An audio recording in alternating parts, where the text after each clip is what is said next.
see and hear me? Let me know in the chat if you can see/hear me. It is now 5 o'clock my time, 5, 6, 7 o'clock Central, 9 o'clock Eastern. Math.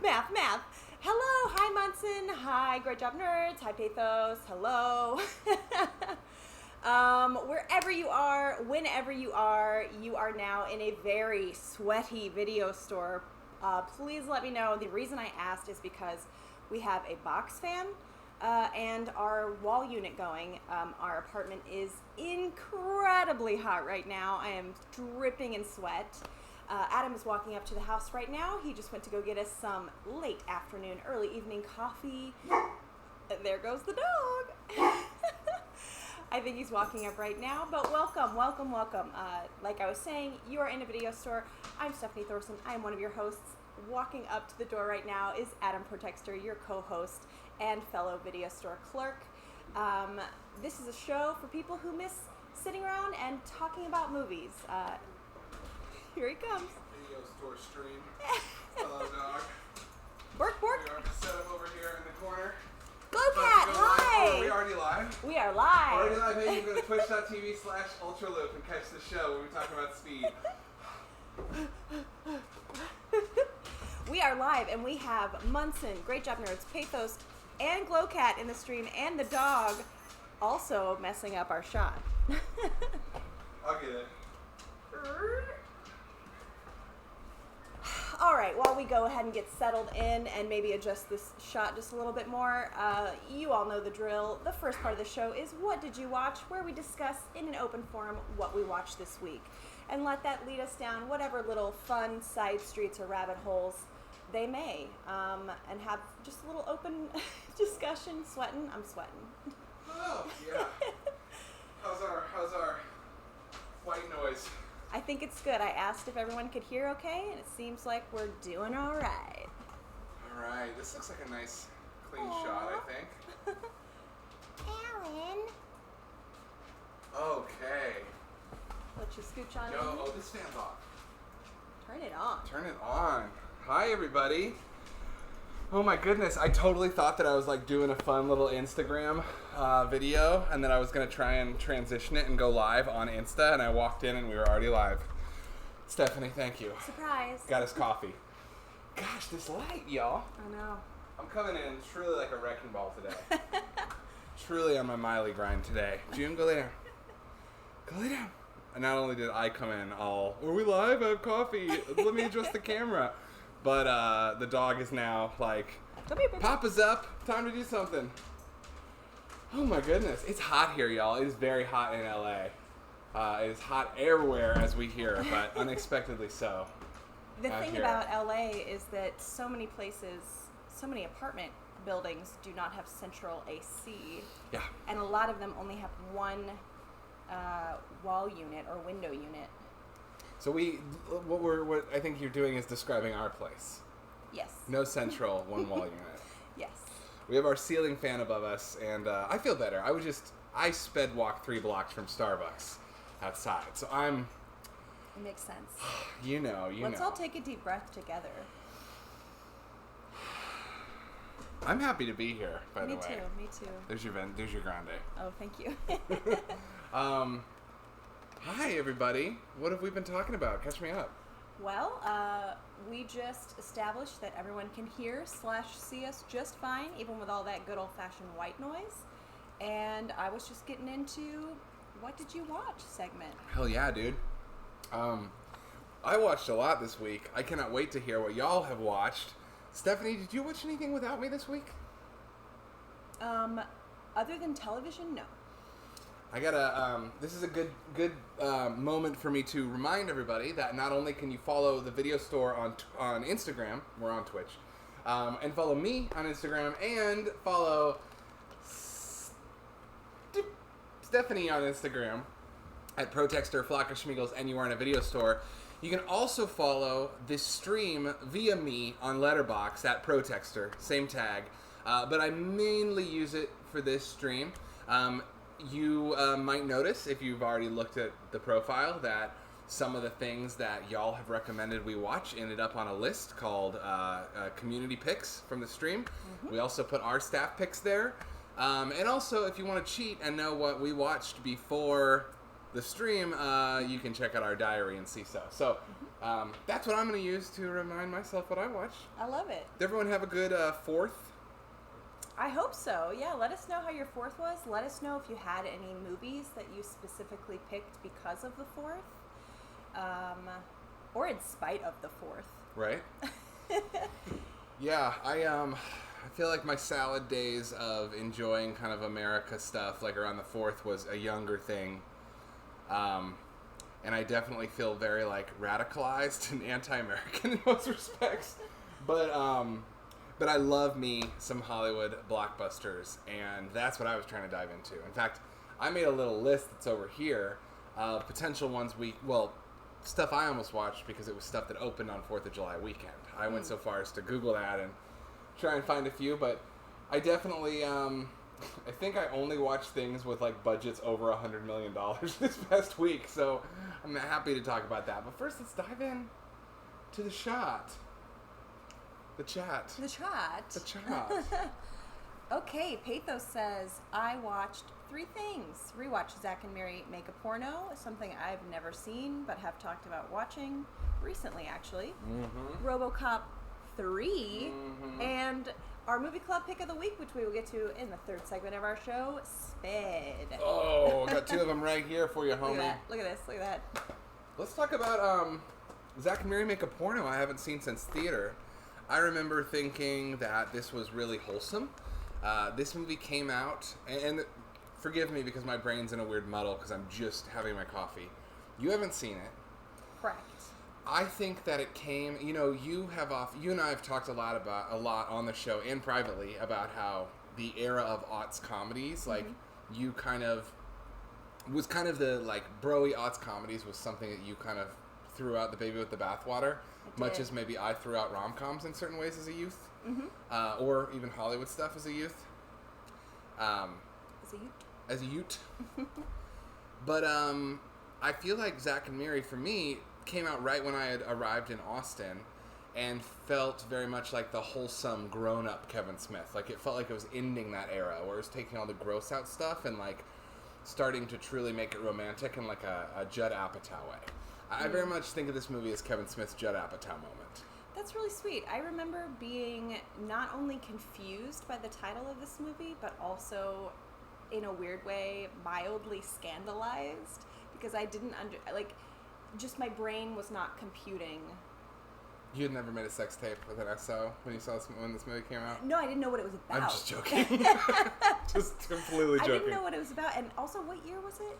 Like, I want to say 2010. That's when I remember seeing it at the Lakeline Alamo in Austin. Yeah, so to just kind of reference back to what you were saying about being dismissive of certain things, perhaps partly due to,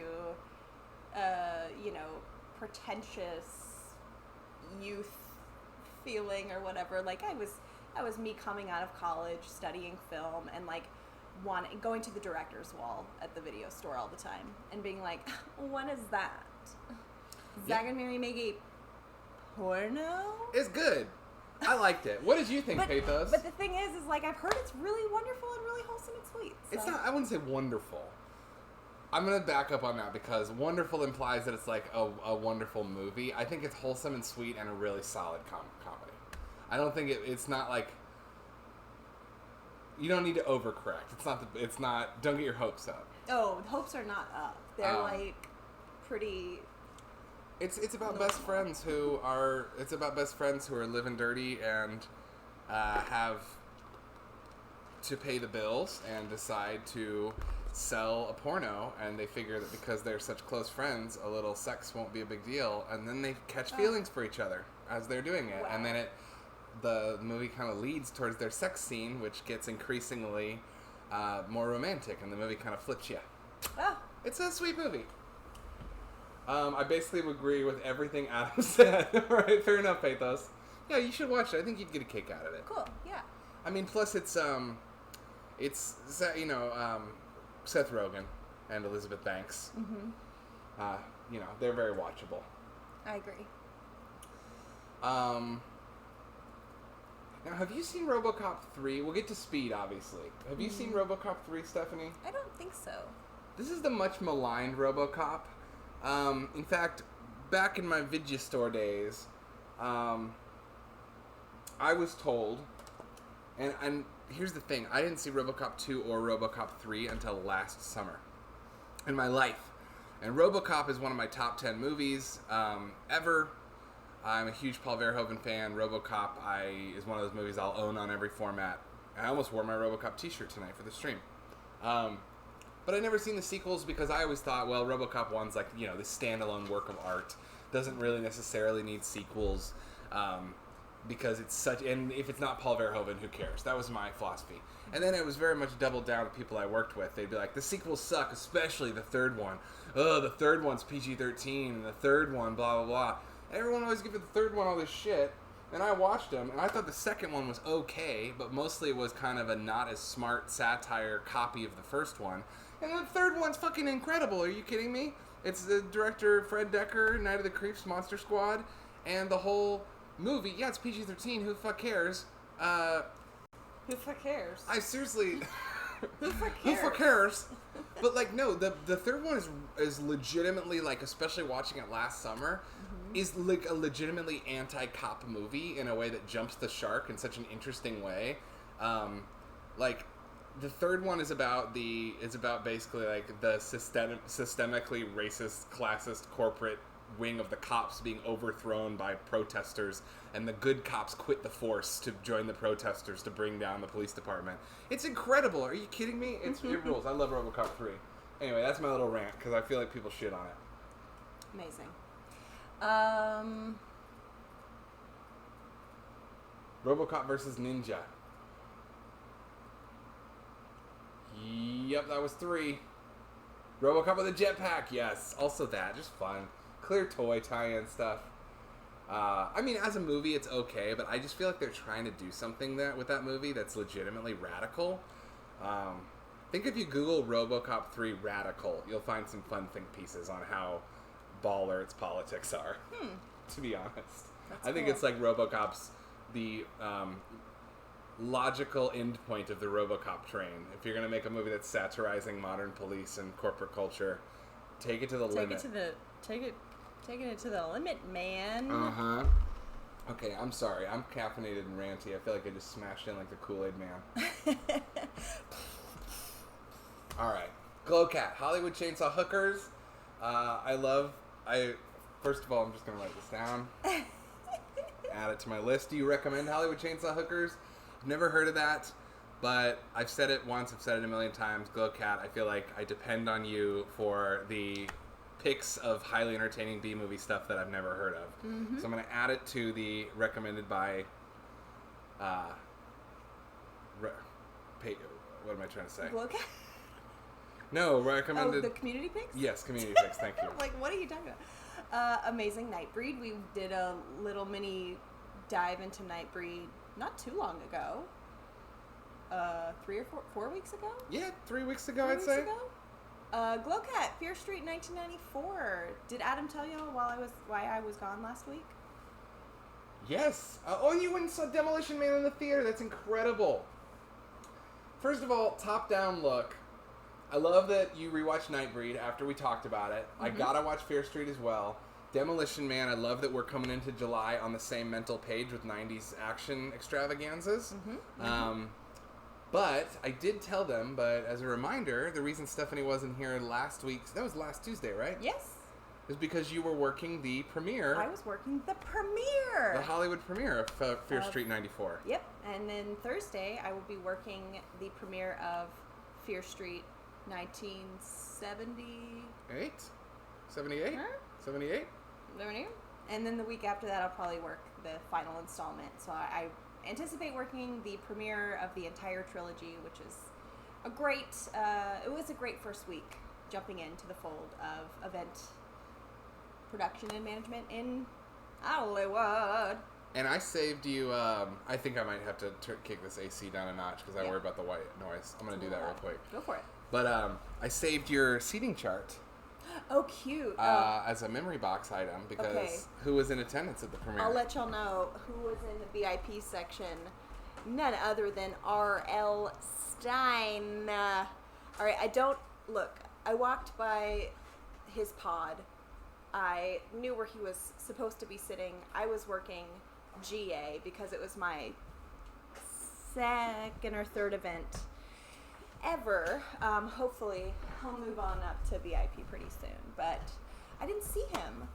I didn't physically see him, so I don't know if he was actually there, but he had a pod reserved. He had a seat reserved, and he had a message before the movie started, a little recorded message, which was so cute. R.L. Stein, which of course stands for Robert Louis Stevenson. Stevenson. When he did his little message, he had all his books behind him, and I was like, ooh. That's awesome. So, what did you think of the movie? Glowcat says, Hollywood Chainsaw Hookers has no right to be as fun as it is. Literally my top 20. I wrote it down. I didn't realize it was from 88. When you said that title, I thought maybe it was one of these 2003 through 2009, hey, Grindhouse just came out and let's make something that's super similar to it, which I don't like that. I didn't like any of those. I didn't like Hobo with a Shotgun. I didn't like any of that, anyway, I just felt like it was try hard. Next gen, try hard. It was just like post-Grindhouse people trying to make homages to B movies without knowing 10% of what Tarantino and Rodriguez brought. Mm-hmm. Anyway, I just didn't like that stuff. It was just needlessly. Anyway, from the title, I thought that's what it was. Turns out it's from 88. And the hairstyles alone make me want to watch this thing. So that's definitely added to the list. Fun. Fear Street, I've wanted to like more than I did. The audio still kind of kills it for me. It was written and filmed well. Now, are you talking about the... I've heard people talking about how the... what's the word I'm looking for? When something doesn't belong to its anachronistic needle drops. Is that what bothered you in the sound? Because I have heard a few people saying that, and to be honest, I try to turn that part of my brain off when I watch things, but I felt that way watching Captain Marvel. Captain Marvel takes place in 94 as well, I believe, and I remember seeing a True Lies poster or Speed poster in the Blockbuster she crashes in. And you're like... being like, that's not out yet! The soundtrack doesn't need to be a character. So it's like trying to be Edgar Wright or Tarantino.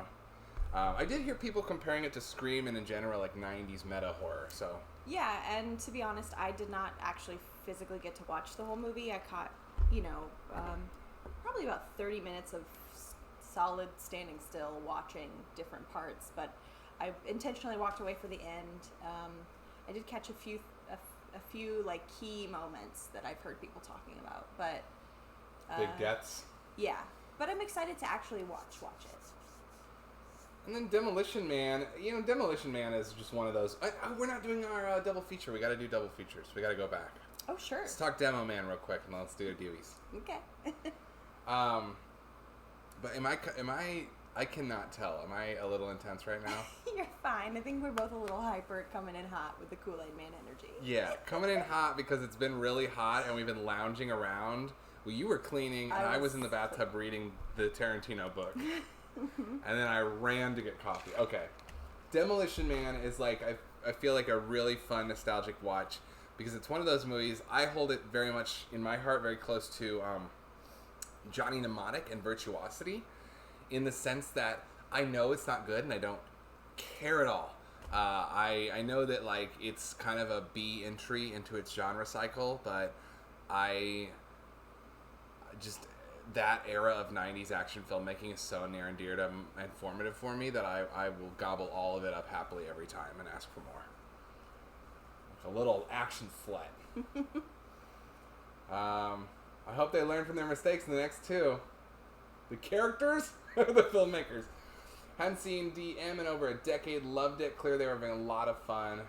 Remember it having more Rob Schneider than it does. I forgot Rob Schneider was in it at all. So that's honestly kind of a fun treat. It's a weird... is there a German word for seeing an actor you don't like anymore in an old movie when they were still promising and they're enjoyable to watch still? That's funny. You're saying that because there's always a random German word for feelings yeah. are... Yes. Because, like, that feeling of, like, oh, Rob Schneider, he's so obnoxious now, and he has that really weird right-wing reality show he tried to make about himself, and his politics suck, and he's kind of a turd in interviews. The opposite of Gestalt, maybe? Gestalt?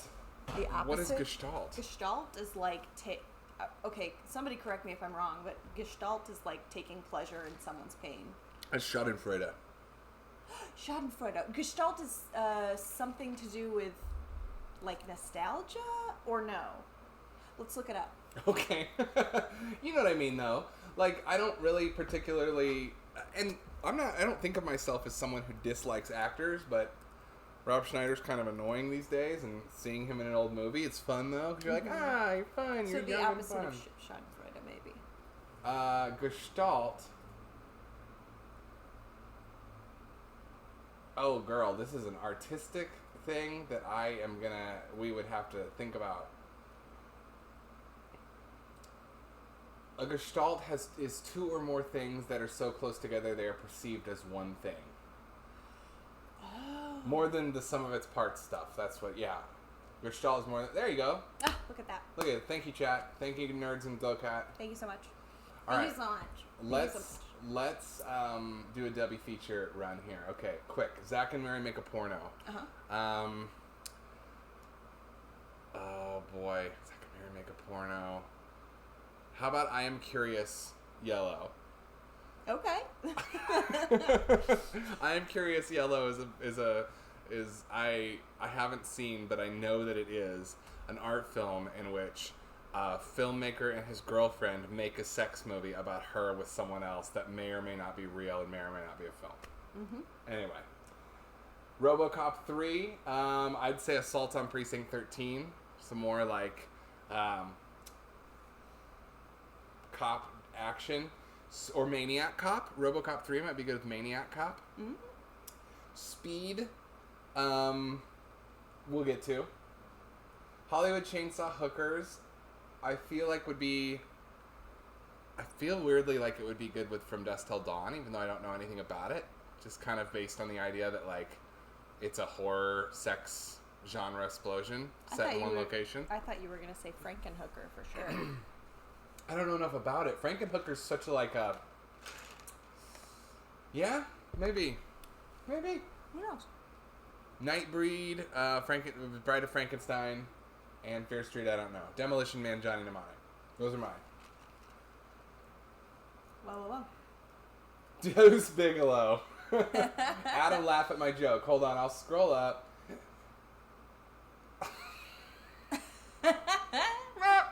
We gotta get you some emotes, by the way. We've totally spaced on this. Sorry, Alon. We owe y'all emotes. I will give you an Adam laughing emote. Yes, the 2-tape Titanic VHS is Gestalt. Perfect. Yeah. Now we know. Now I'm gonna think of it every time I hear the word Gestalt. Same. Me too. By the way, top 3. And I'll never forget. I'll never forget. I'll never forget again. Because of you. I look at some Elon reacts. You know what else is Gestalt that you should never forget? The 2 buildings of the World Trade Center are collectively known as the World Trade Center. That's true. That's technically Gestalt. And sorry, I not one for those jokes, but you said never forget, and it kind of worked. 2-tape, the 3 goats for 2-tape rentals as a kid. IMO.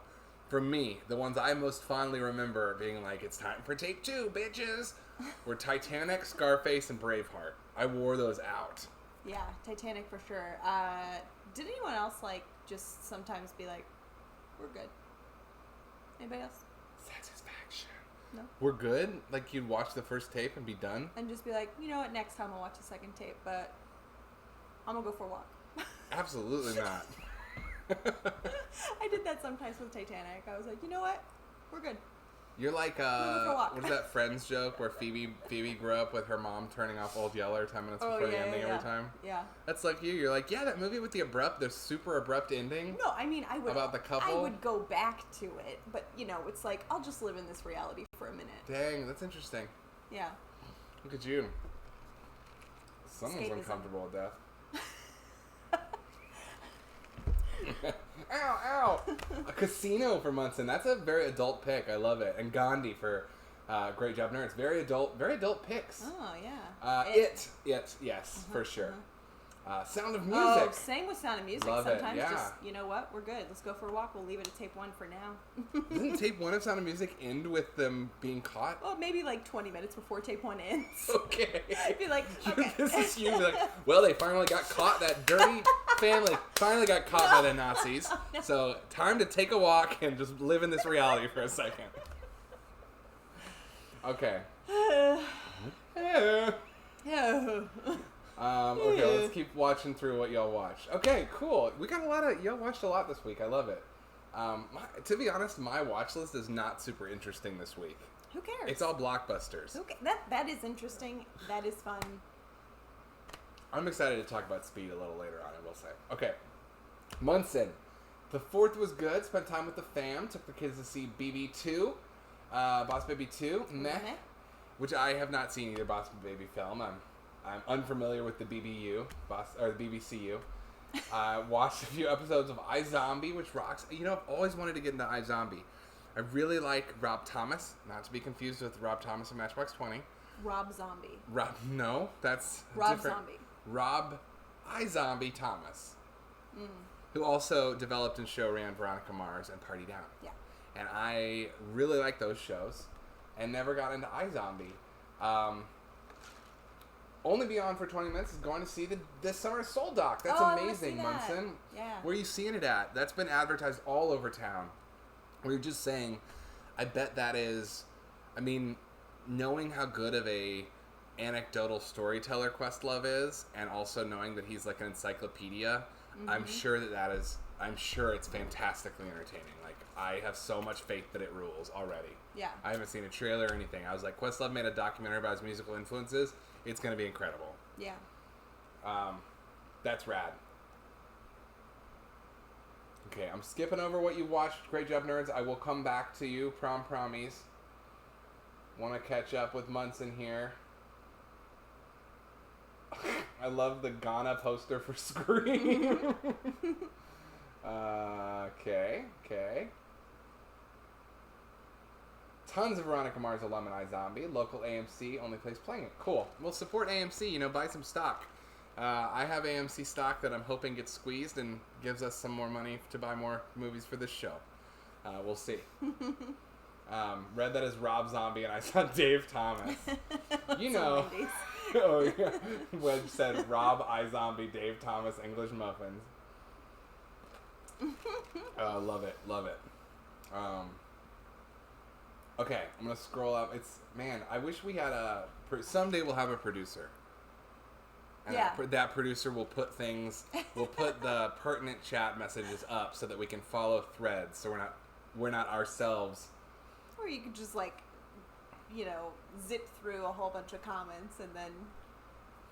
But the thing is, back here is where early on is where everyone says what they watched. For sure. And we talk about that, but then to get the dialogue, we have to scroll to the end. I know. And then I know. Okay. Well, Boss Baby 2, I would say, obviously do a double feature of that and Baby's Day Out. Yeah. Or Look Who's Talking To. For sure. Look Who's Talking To. The one with the babies. Okay. Look Who's Talking is babies. Look Who's Talking To is New Baby. Look Who's Talking Now is dogs. And baby. No, just dogs. Yeah, and babies. And babies. But Look's Talking To has Bruce Willis and Roseanne's voices, and I think John Travolta, maybe? Correct me if I'm wrong. But the best thing about Look Who's Talking To is the toilet puppet. The terrifying toilet puppet. Right. Who goes, I want your pee-pee! Yeah. That scared you, Scary. right? Yes. Legitimately scared you. Yes. Okay, great job. Would you just call me a baby? Because I'm a boss baby. Would never. Too. I watched Tomorrow War, not great. Without Remorse, kind of okay. Is Without Remorse the Michael B. Jordan one? Yeah, both Amazon. In the Mood for Love, loved every moment. Excited for the new arrivals, all 3 Conjuring movies. Liked them all. The hokey love story of the Warrens through their supernatural cases is fun. Fascinating. Tomorrow War is that new Chris Pratt movie on Amazon. Oh, and was it you that was saying you're curious to see if he can carry a movie that isn't a major franchise? I think, I don't know if I said that. I think maybe I did. I heard somebody say that. I think that's been going around is like, this is his test. Yeah. It's, I think, a $200 million budget on this thing for Amazon, which is crazy for just the world of what that means for... To put that in perspective, The Matrix had a $67 million budget. Speed Racer had a $120 million budget. Mm-hmm. So, I mean, that's obviously gigantic. What I was saying was when it popped up on Amazon for us, this and Without Remorse both say an Amazon original movie. And there's just something about the phrase, a blank original movie, that in my mind says made for TV, a sci-fi original movie, a Hallmark original movie. And I wonder if that's different for younger generations, if they see it differently. I'm sure it is. Because it makes it sound cheap to me. Right. And I know it's not. Yeah. I mean, it's obviously a psychological thing for our generation and probably older generations. I don't think that younger people are looking at it that way. I think they're looking at it as holistically, like content. Yeah. That there is no, at this point, I think for a lot of younger, like Gen Z people, or even maybe younger millennials, it's just, there is no differentiation anymore. It's just, this is all content, this is all something to consume, and I'm not necessarily saying, like, you know, television is even any different than watching a movie. Interesting. I can see those lines being blurred and bleeding. Yeah. For sure. Which is maybe why things like Letterboxd, ironically, will end up being really important as they kind of set a wall up and say, like, I don't know. The word content has always bothered me. Oh, yeah. Yeah. I mean, painters create content. For sure. I don't like I don't like that future. Oh, I wasn't endorsing it. I'm old. I'm saying. Well, okay. So I'm really interested that you watched both of those back to back. Great job, nerds. In the Mood for Love is it's been too long since I've seen it. I'm not going to use the M word here, but I will say I remember it being pretty flawless. It's the most. I think it's the movie that got. It's the most. I don't know if I want to say that because Chungking Express did pretty well, but it and Chungking Express were really what launched Wong Kar-wai having a presence in the States. And both of those through big tastemakers. Chungking Express was first, and that was Tarantino putting it out through his Rolling Thunder company. And then in 2001, Criterion put out In the Mood for Love on DVD. And those two things, Criterion and Tarantino, are really what brought WKW, as he's known back home, to the States. And I would say In the Mood for Love is like a nearly perfect film. Like I said, it's been too long. I don't know if I would use the word perfect, but I probably would if I saw it again, and we will watch it again soon. Yeah.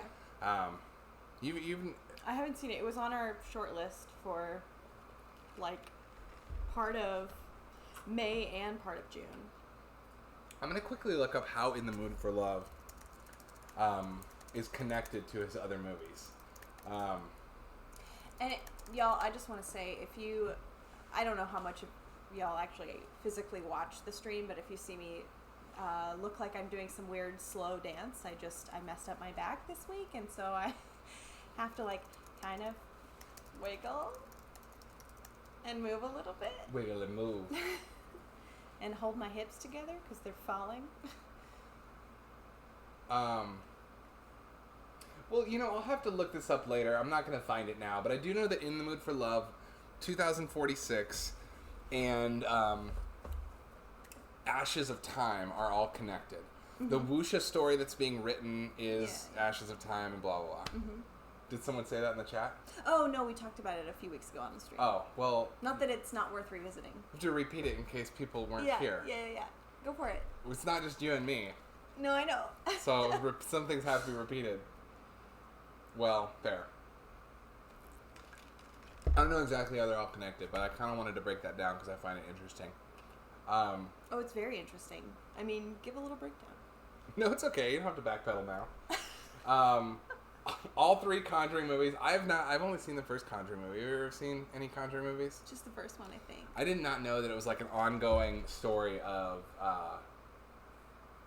like these characters. I didn't really realize that it followed them through. I didn't either. But yeah, the Wong Kar-wai universe. No, I know what I wanted to say is that I want a shirt that says "True Love Wong Kar waits." Oh, that's cute. That's very cute. What I love about Wong Kar-wai is that he wanted to be a genre filmmaker. He wanted to be an action filmmaker. He wanted to be like Ringo Lam and John Woo.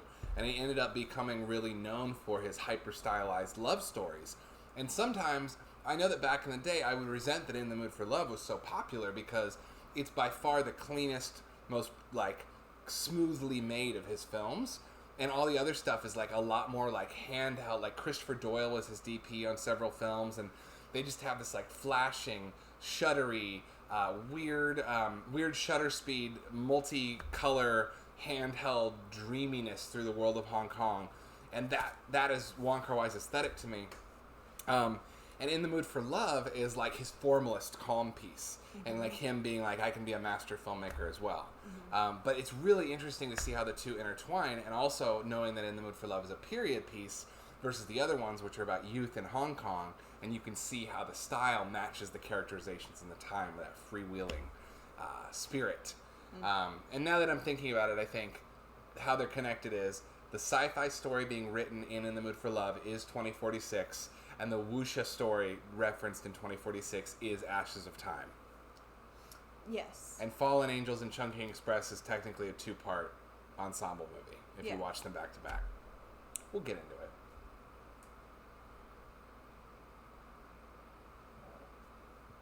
Okay, I got a screen up. Good old BDO, baby, stay out. Are those Yuzna? Or is that Honey, I Shrunk the Kids? Hey! Someone threw a tomato at me. Toilet Puppet double feature with Toilet Weasel and Dreamcatcher. and Ghoulies. The F word, Funkadelic. I feel like I totally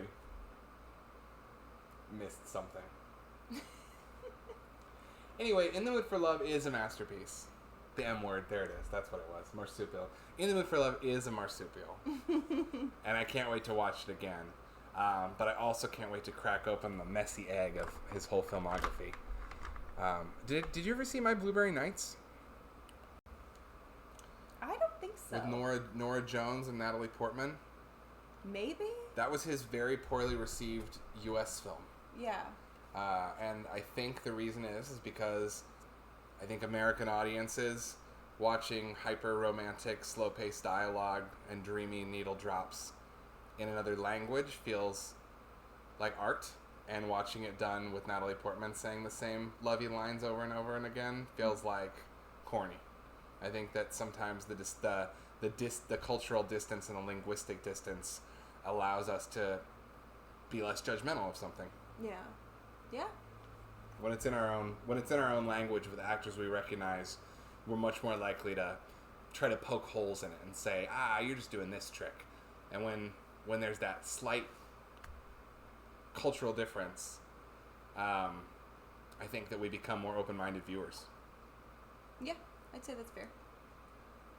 Because your brain is already primed to receive it differently. Your brain is already like, this is othered in some way. Mm-hmm. Yeah. Poor girl. I can see you really struggling. It's fine. Talk about Fear Street. What? Your Fear Street premiere was why your back's fucked up. Oh, no. I think it was working like 4 events in 1 week after not doing very much manual labor for like a good, 4 months. And then, sometimes when you reach a certain age, you're just trying on a swimsuit and you look to the left in just the right way that the entire left side of your body betrays you. And you go, how did that happen? I just breathed in. Do you know what I mean? Do y'all know what I mean? Y'all know what I mean. That's why it's important as we get older to remember to stretch every morning. Stretch every day, y'all. Stretch every damn day. That's what it was. I'm sorry. Yes, it was... Oh, mixed strength. That's great, Pathos. It's weird because I was just thinking this walking back from Starbucks. We used to do this stream every time with a cocktail. And you and I used to sip on beer and cocktail as we streamed. Well, I don't know about y'all, but didn't. it's a maybe. I had my Maya Well. You had your Maya Well, that's right. And I sipped on beer. Because it was like evening. And now it's like getting super caffeinated, which probably makes us better hosts. Maybe? Yay, look, some commiseration. Yes. Oof. Oh, yeah. Yeah, oof. It's rough. It's rough out there. After the age of 30, especially. No, it's hard out here for a lower back. 30-year-old, 34, 5, 4, 6, 1, 2. I'm sorry, y'all. Back pain is the worst. And thank you, Glow Cat, for the assist. I totally forgot that I'd mentioned Look Who's Talking is what I was confused about. So, yeah, that's not Yuzna. That is Honey, I Shrunk the Kids, Gordon and Yuzna. Yeah, producers and I think story credit. Which is so cool. I love that. Yeah. I love that that guy who did Reanimator wrote the story for Honey, I Shrunk the Kids. Because of course he did. What a cool career. Okay. We're going to keep it Jihoin, baby. And I think we may have lost Munson, so I hope you're having an awesome time at your movie, Munson. Fun. Fun fest. Great. I can't, man. I wish that, honestly, Vineet, I so badly wish that y'all could be in the same town as us because of the new arrival that we got, and we'll talk about it, but I wish that we could watch through all of those movies together in person. And then, Great Job Nerd rewatched Shin Godzilla, went deep into YouTube theories and behind the scenes, and it's just one of my most favorite movies, right up there with Jurassic Park and Speed Racer. Now, as a close friend of Great Job Nerds, I'm just going to co-sign that Jurassic Park and Speed Racer are tippity top tier for this gentleman. So Shin Godzilla I knew was like top 20, but I didn't realize it was maybe in those top 5. Yeah. Shin Godzilla, you showed us. You did show us. In Austin. We watched that movie in our old living room together. Did I thought? Oh Right? yeah, we did. I thought we watched it in Vineet's old living room. Oh. Oh, No, we probably watched it at our place. it was our place, yeah. God, that movie. And then it's one of the movies I bought last year when great. I was trying to scoop up all the physicals. Great. So good. I really, one weird thing that I did, I don't know where I put the Godzilla set. Oh, it's hiding up there. I think I showed you on the stream, but like that Godzilla Criterion set, the discs kept falling through, so I put it in an old Toho box set, and I kind of like it better that way. But I still would love to rewatch, like, we have the Arrows Gamera set, and that, like, I'm just going to jot this down. No pressure. But since we're doing summer blockbusters in July,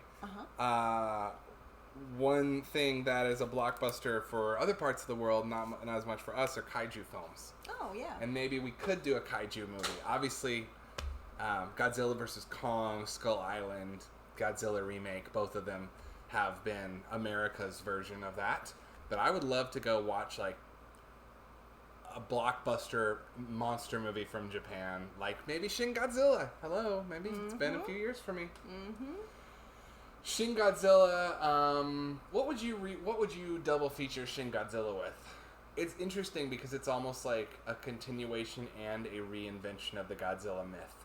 So I'm trying to ask myself, is there an American version of a monster that we've reinvented and given new depth and texture to? In the same way, that might make for an interesting comparative study. Because obviously my mind just wants to go to King Kong. Same. I mean, scroll on down. You know, weirdly, Shin Godzilla and Peter Jackson's 2005 King Kong might make for a good mix. I could totally see that. Peter Jackson did kind of reinvent the wheel with King Kong. He did a tribute to the original mythology while deepening it. Def not the 2014 Godzilla. Shin Gojira, double feature with Shin Gojira. That's a good one. Oh, wait. We got some more about muscles. Pathos back in 2008. Never really healed, muscles locked up, body adapted. Yeah.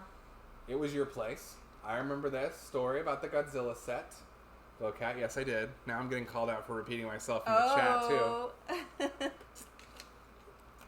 Look at me. Managed Shin Godzilla once when someone put it on the archive site. You know, it's also like, I'm going to say, like, it's worth buying on Blu-ray. Matthew Broderick Godzilla.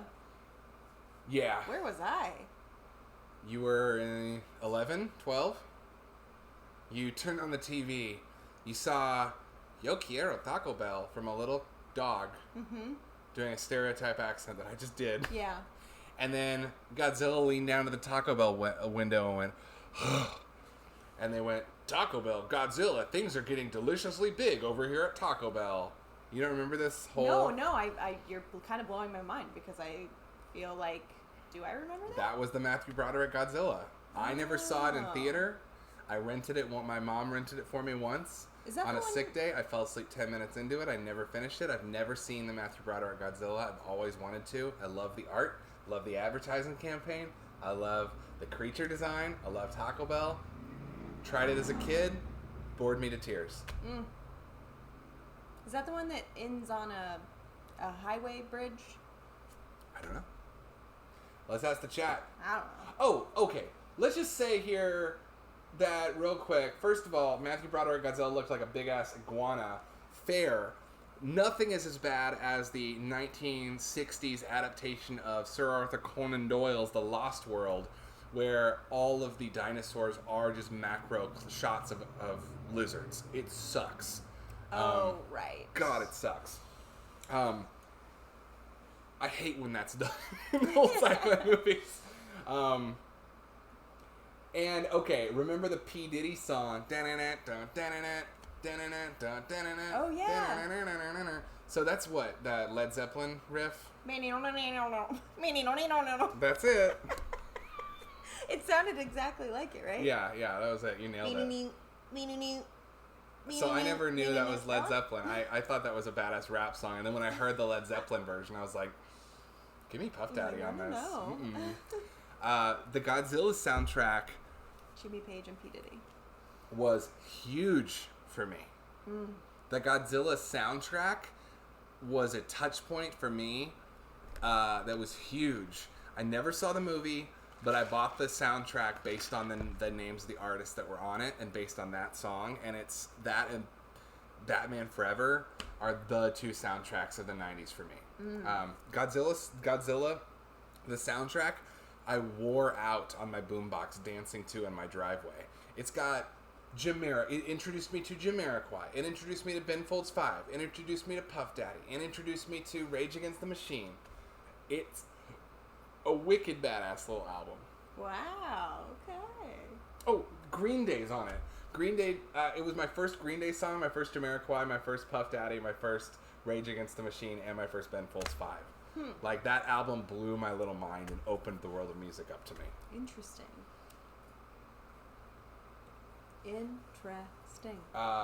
In a future Japanese movie, they put that Godzilla against real, and he instantly killed it. I believe that. I feel like it's an inside joke in the Japanese film industry about the American Godzilla being shitty. The first Transformers movie. Interesting. Shin Godzilla just wipes the floor with it, though. But I am interested in rewatching Transformers. I saw it once in theater. I mean, I'd rewatch it. I remember not liking it. But I didn't like it either. And I was hyped on it. I thought you were going to be like, and I was high. No, I was not I was so high. No, me and my friend from my hometown, Nikki, and I grew up as kids watching the Transformers animated movie. And before the Michael Bay one came out, Shout Factory put out the original animated movie in widescreen for the first time, which I later learned is actually matted. Go figure. The full frame version is the biggest version of it. But it was like remastered in widescreen, and we were obsessed. We watched the cartoon. We loved Michael Bay. You know, obviously we'll get into Bayhem this month. We already talked about that. But I remember being so hyped, watching the trailer over and over, talking about it over and over, and then we went and saw it in theater, and we were both like, "No, it wasn't good though," and I was bummed. The sound effects do rule. That's the sound effect. The sound effect is... How do you do it? Oh man, I had it. That's the transform. I thought for sure it was just like a creaky door. No. and then you're like, whoa, what? That would be really funny, though. If it was the Transformer moment, but just hella slow and just creaky door.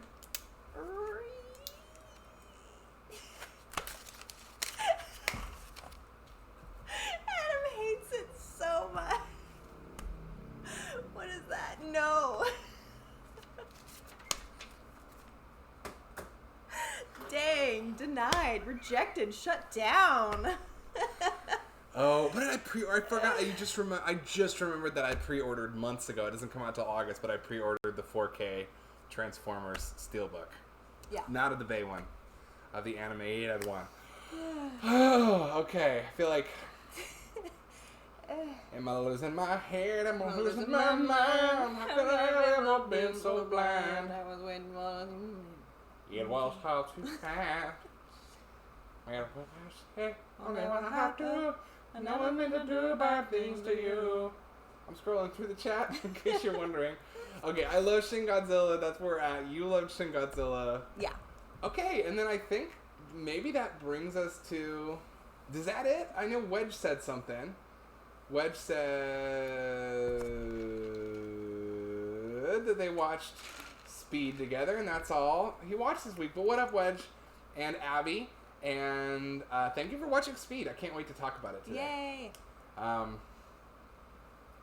Wedge, Great Job Nerd said, I watched a lot. I don't want to type it again. No, you don't have to worry about that. We already scrolled back up. We scrolled back up. Yeah, we'll never make you type it again. We'll always scroll back up. Sometimes it just takes longer than others because we get caught in the weeds going off. I will ask you this, though, Vinny.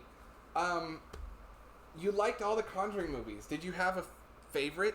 Did it inspire you to want to watch any more James Wan stuff? Like, I know you are much better at paying attention to modern horror than I am, and last week we talked about this with the chat. I don't think you were here for it.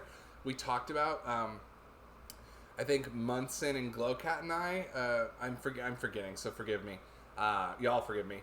Talked about kind of how we're trying to watch more modern horror and sometimes just like don't get into it. So, with that in mind, having watched Conjuring and kind of always being the friend of mine who encourages me to watch that, do you have anything else that you would recommend? Or would you heartily recommend that we dive into these? Because I do like that there's a through line with the characters. I didn't realize that. And the first Conjuring I thought was quite good. What is the highest grossing horror film of all time? Let's all take guesses and then look it up. I'm just curious. Okay, hold on. I'm going to scroll back. Transformers have been through so many awful iterations. Fair enough. First Transformers is kind of okay. I think, I remember being disappointed but not mad. It was the second one where I was like, okay, I'm done with this. The second one with the robot, the balls, I was done when the balls and the two racist characters. Do you remember those characters? I don't think I saw the second one. Because I didn't like the first one. Fair enough. These two characters? No. The robots that speak in slang and literally have gold teeth and are... I don't remember that. Fucking stupid. Not you. The movie. Fucking stupid. Michael Way brought him into the sound light. The sound effects and I will say one of the things I was really nerding out on and looking forward to that first Transformers one for, I'm not trying to come off as a hater on today's stream, but was the... he had an extra class of haterade. Haterade.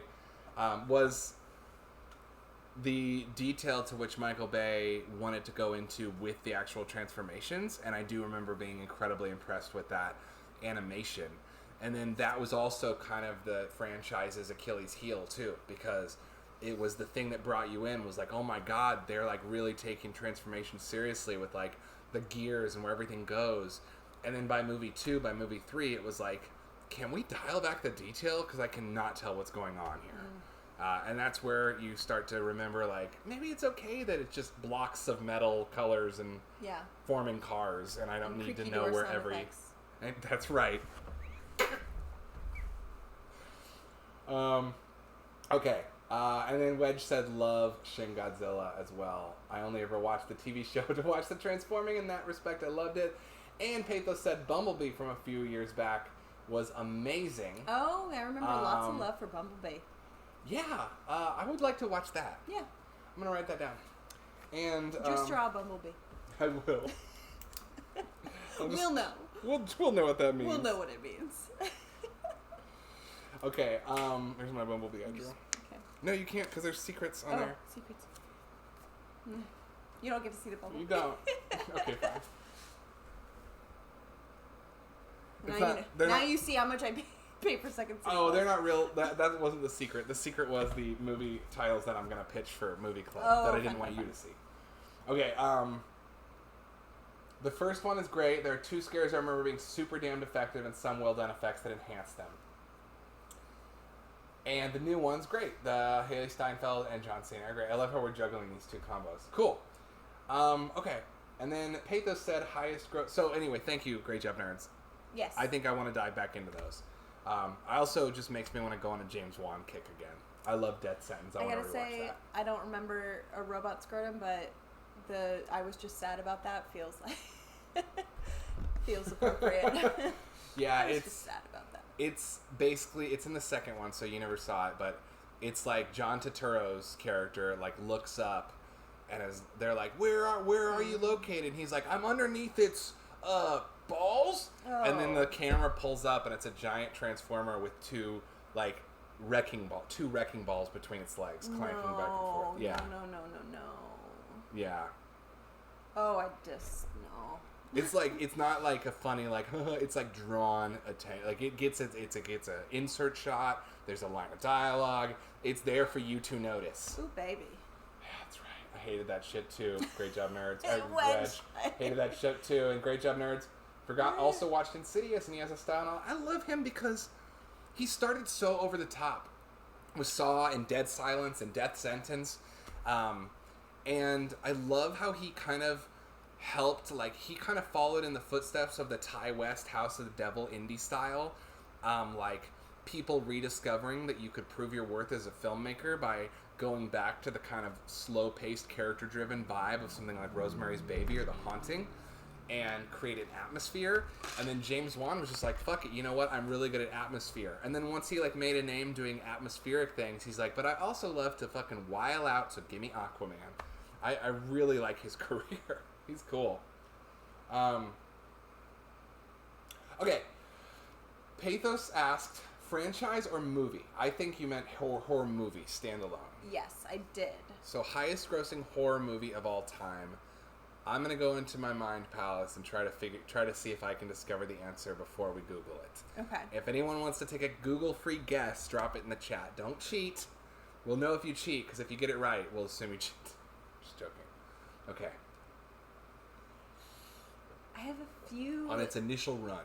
Yeah. Not a re-release. Yeah. I have a few guesses, but they're just sort of floating around in my head, thinking... Oh, Glowcat, the question is, what do you think is the highest grossing horror movie, not franchise, single film of all time? It can be part of a franchise, but you have to name one movie, right? Yeah. You could say Nightmare on Elm Street. Scream 4 or whatever. Right. But not collectively the Friday the 13th movies. Mm-hmm. Wedge says, I want to say The Exorcist. I'm going to guess The Ring. That was going to be my guess. Yeah? Yes. Oh my God, I can't believe we were on the same page. It was a peak time for movie going. Yeah. Theaters were doing well. It's a big blockbuster. Yeah. Okay, so we got The Exorcist, It Chapter 1. That's both very good guesses. Very good guesses. More modern. And Right. then both of us are guessing The Ring. Sixth Sense. Sixth Sense is That's it. That's the one.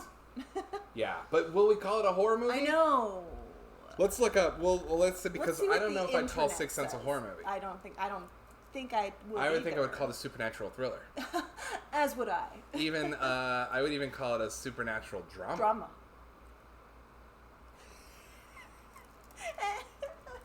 Highest grossing horror films of all time. Google, bring us home. Number 1 is It, Chapter 1. Well done, Glowcat, and great job, nerds. Well done, well done. I mean, okay, yes. Look. It is scary. Oh, I mean, no one's denying that Sixth Sense was a cultural moment. And For a brief moment, Sixth Sense was not just the highest grossing genre film, but the highest grossing film of all time, I believe, for a second. Mm-hmm. Sixth Sense shattered records. Yeah. Yes, no. We, for sure. Like, of course everyone was saying that, and, like, it was huge. But I'm just saying that the movie is really a character study. It's not like... It's got scary elements. Yeah. I don't know. Maybe it is a horror movie. Okay, well, you know, Wikipedia is calling it a horror movie, but... Well, wow, Wikipedia is also calling War of the Worlds and Kong Skull Island horror movies. So I'm going to skip those. Yeah. I'm going to say It is number 1, The Sixth Sense is number 2. And then we have War of the Worlds. That's sci-fi action. I Am Legend. Not a horror movie. Kong, King Kong, World War Z, The Meg, Godzilla, Demon Slayer, which is an anime. It Chapter 2, Jaws. I mean, we got both It's up there. Godzilla vs. Kong, The Exorcist. There's the next horror movie on this list. Right? Yeah, we were pretty way off with The Ring. It's not even placing. Oh, Get Out's up there. Even stuff like Silence of the Lambs. Like, it's not a horror movie. Yeah. The Ring is in the top 50, which means it's in the top 10 of this insane list. Well, there you go. Constantine, huh? Yeah, again, Constantine is an action movie. Yeah. Just because something has ghosts and goblins and ghouls in it. Okay, where's The Exorcist, though? It's in there. The Exorcist is number 14. And I would say that that makes it number 2. If we don't count The Sixth Sense, War of the Worlds, I Am Legend, Kong Skull Island, King Kong, World War Z, The Meg, Godzilla, Demon Slayer, or It Chapter 2, if we make that just It, or Jaws, or Godzilla vs. Kong, then it's It, Part 1 and Part 2, The Exorcist. Uh-huh. And then way down at the bottom is The Ring. This is an interesting talk, though, what makes a horror movie. Yeah. I think it's funny because my answer, I want to borrow from that congressman in the 60s who defined pornography and say, what is obscenity? I know it when I see it. That was his, that's on the books in U.S. law. Interesting. It's like obscenity is, going back to that movie, I Am Curious Yellow, that movie knocked down the doors for, it's been on my mind because if you're reading the, did I bring it over here? Spoiler for the new arrivals, but if you're reading this like I am, there's a whole chapter on I Am Curious Yellow, which was a Swedish movie, and that movie was an art house film that had to go through customs, and it was ruled by court that it was attempting to do something artistic. Whether or not it accomplishes art doesn't matter because it's attempting to be more than obscenity, and that allowed for sex on screens, and really in a post-Hays world opened us up. Anyway, I feel that way about horror movies. It's like, I know a horror movie when I see it. But I also am very down to trying to find things with rigid rules because I like genre theory. Yeah. So what does horror mean to you? Yeah. Well, we're getting a lot of votes in for War of the Worlds being a horror movie. Okay. I don't know if what I would call it a horror movie. I just jump-started the second one in big budget horror. Had to be up there. It, for real. I can agree. Where's Exorcist? Pathos is making an argument for War of the Worlds. Okay, LOL. First 30 minutes is legitimately fucking terrifying. War of the Worlds, Wedge, and Pathos say, remember how the radio drama had folks calling in, freaking out? That was real fear. People thought it was happening. Yes. And we talked about F for Fake on the stream. Orson Welles, giddily talks about having done that. Yeah. And the Spielberg version, want to hear people's thoughts. Okay, and would call I Am Legend a horror film, by the way. Really? See, I don't think The Walking Dead is horror, though. I think that's... Well, why don't you think The Walking Dead is not The Walking Dead is... Because, okay, for me, the definition of a genre is twofold. It is syntactical and it is semantic. And so you can set something syntactically in the world of... So semantics would be the elements. What kind of monsters, what kind of sets, what kind of characters. Syntactic, what's the structure of the story. Right. Good example, the new movie Army of the Dead, I would not call a horror movie. It has all the semantics of a zombie movie. It has zombie hordes. It has scary moments, sneaking past zombies. It has several of those features. But structurally, it's a heist film. I would call it a heist action movie. This is kind of how I feel about I Am Legend as well, because I mean, and I Am Legend is I read that Matheson story when I was a kid, and I'm obsessed with it. And there are 3 main film adaptations of it: The Last Man on Earth with Vincent Price, The Omega Man, and I Am Legend. And those movies, I would say The Last Man on Earth is a horror movie. I would say Omega Man is a sci-fi thriller, and I would say I Am Legend is an action movie. And they move throughout Hollywood history towards the action, while keeping the semantic elements intact of like zombies, vampires. Walking Dead, I would argue, does the same thing. I would say Walking Dead is a post-apocalyptic drama, and it doesn't matter if the threat is zombies or killer birds or paramilitary human groups. That being said, I'm not saying I'm right. This is just what I would argue. How about this? Y'all? How about this? If it scares you, it's a horror movie. Okay. Don't do that just yet. I'm just playing around. Because Glowcat makes a great point. If that can be said, then that could be said about the Romero films as well. And I think I would argue. I think that George Romero, this is tricky. I mean, see, now I'm eating my own tail, so maybe I do disagree.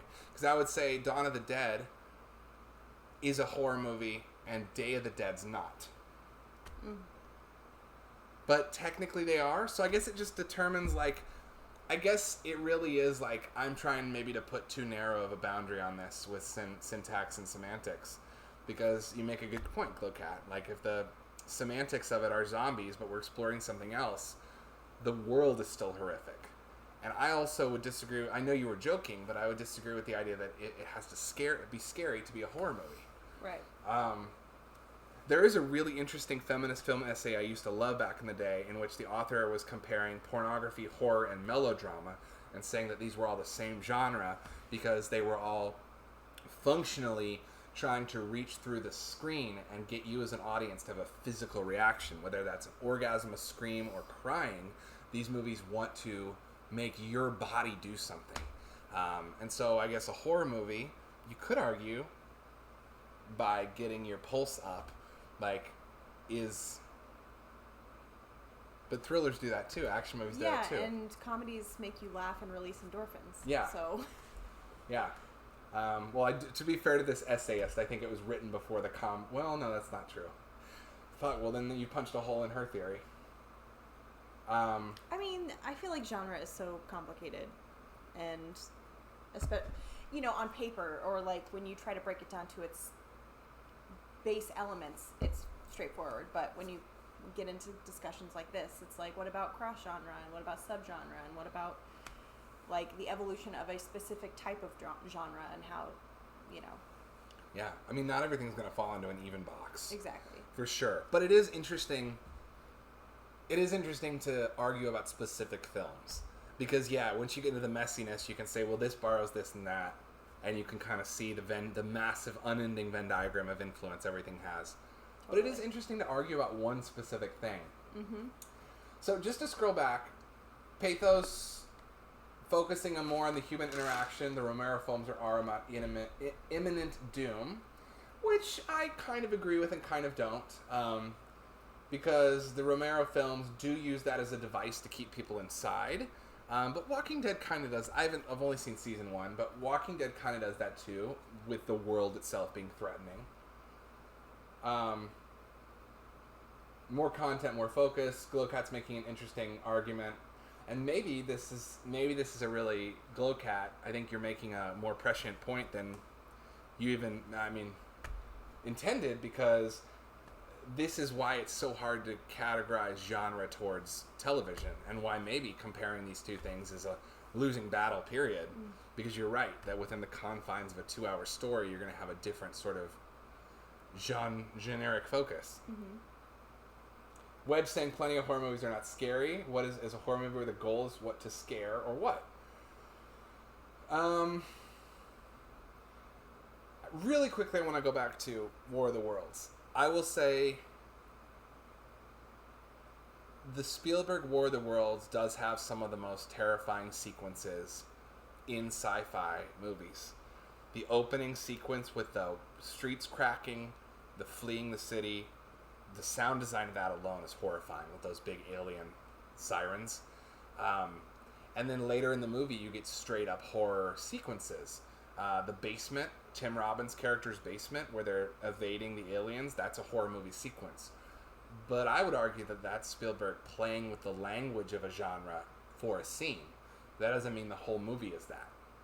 I would say the movie structurally hits the beats of a sci-fi actioner, much like Independence Day does, and semantically deals with characters on a smaller stakes level that makes it more horrific. But to move past all these examples, I want to try and answer Wedge's question here. Is a horror movie a movie where the goal is to scare, or what? So, okay, we have all this splatter on the table now, right? We're kind of agreeing with each other, kind of disagreeing with each other. Mm-hmm. What does a horror movie?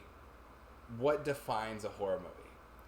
Well, and this is again just like spitballing, but to call back to sort of what we've been talking about across the board, including what you were saying about that essayist, is it defined by, and kind of what Wedge is saying, is it defined by your body reacting in a way where it feels threatened, viscerally? Because people were saying earlier in the chat that a horror movie is not necessarily scary, but does that mean that it's like a square rectangle thing where by definition a horror movie has to be scary? Or let's think about, I feel that sometimes the most helpful tool in answering questions like this is to use examples. So let's think about a few movies that we know categorically are horror movies, considered to be culturally totally no debate. The Exorcist, considered to be a horror movie. Nightmare on Elm Street. Nosferatu. Here's some big tentpoles for us. Mm-hmm. Rosemary's Baby. The Shining. Let's go with these. These are the biggest movies of all time. Shining, I mean, obviously, whatever. These are the ones I'm pulling out of thin air, but let's say Nightmare on Elm Street, Rosemary's Baby, The Shining, The Exorcist, Halloween. What do these movies have in common? Now, semantically, elementally, one thing they have in common is that characters are in danger the entire time.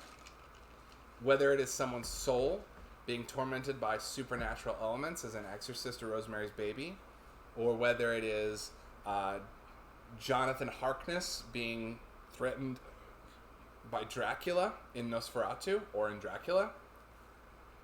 Characters are in mortal or existential danger. I think that's a must, is that characters are being threatened, which is part of why I wouldn't call Sixth Sense a horror movie, because no one's in danger in that movie. Well, I mean, they're in emotional danger. They're in danger of being misunderstood or bullied, but they're not in mortal danger. Yeah. I mean, Bruce Willis. Well, I mean, whatever. I agree with Glowcat. Well, I agree with that too, but okay. What I find personally terrifying are the air raid sirens from the original Time Machine. That is scary, and that's a fun thing that's reflected, talking about Romero and Land of the Dead with the fireworks as the distraction of the bread and circuses element.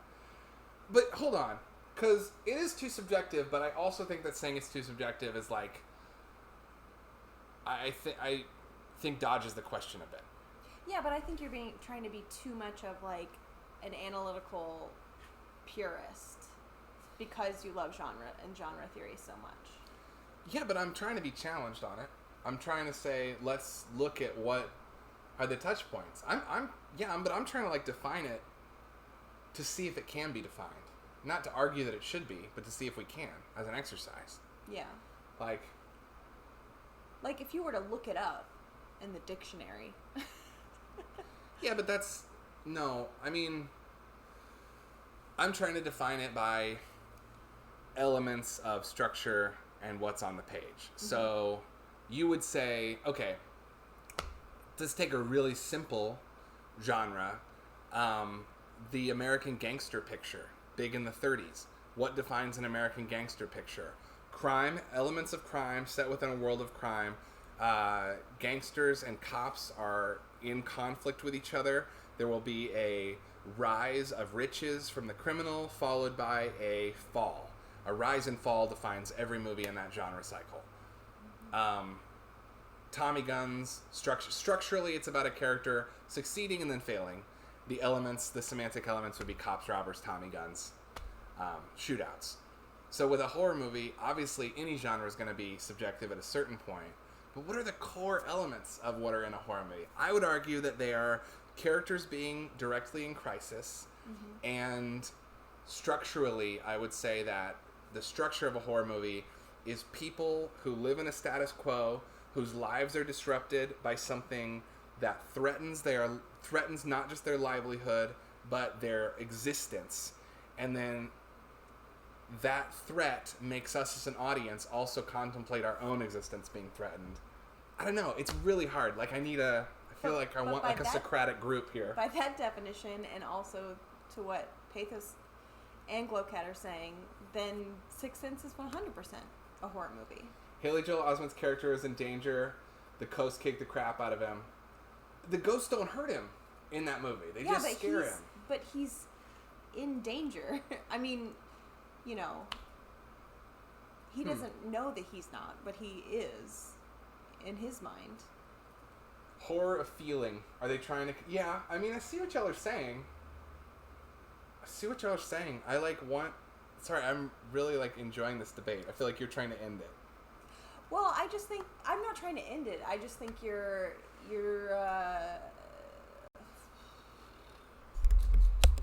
being analytical, whereas I think everyone else is approaching it in more of, like, an emotional way. I feel like that's a cop-out.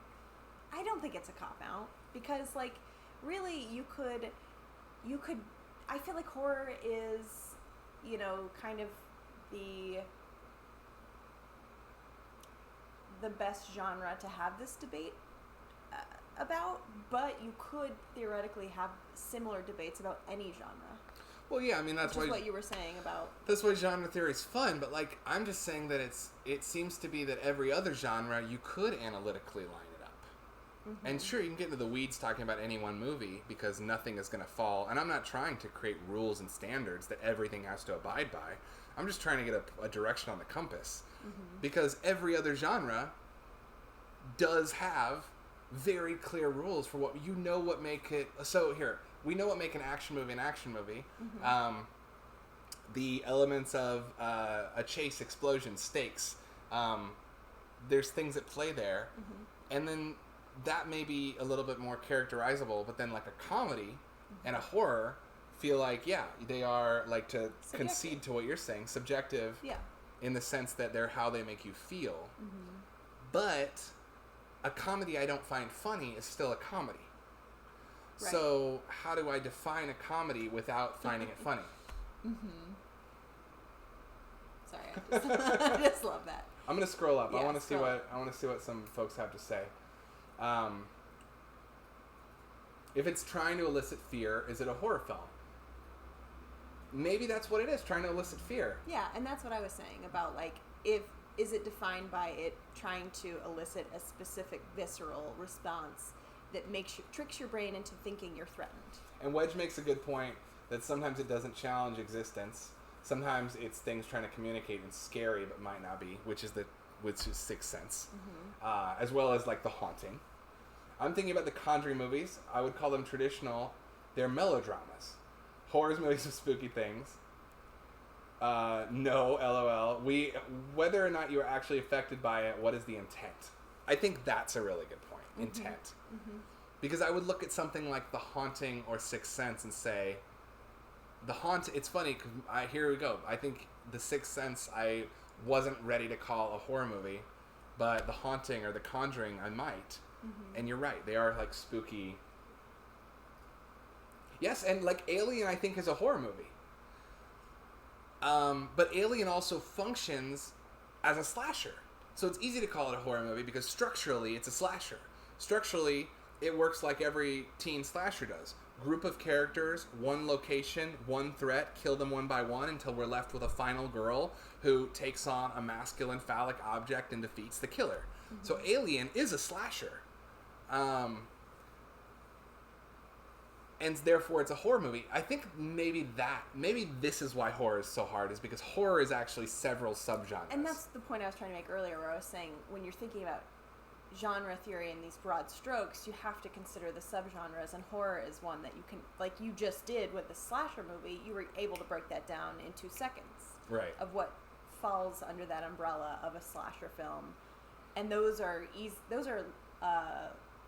it's more difficult to argue against, like, what is a slasher movie and what is not a slasher movie. For sure, because the parameters are there. Same way that, you know, with, like, a creature film, like, you know, similar thing of, like, it might not necessarily be scary, but you know the subgenre of, like, a creature feature or whatever is what it is. Right.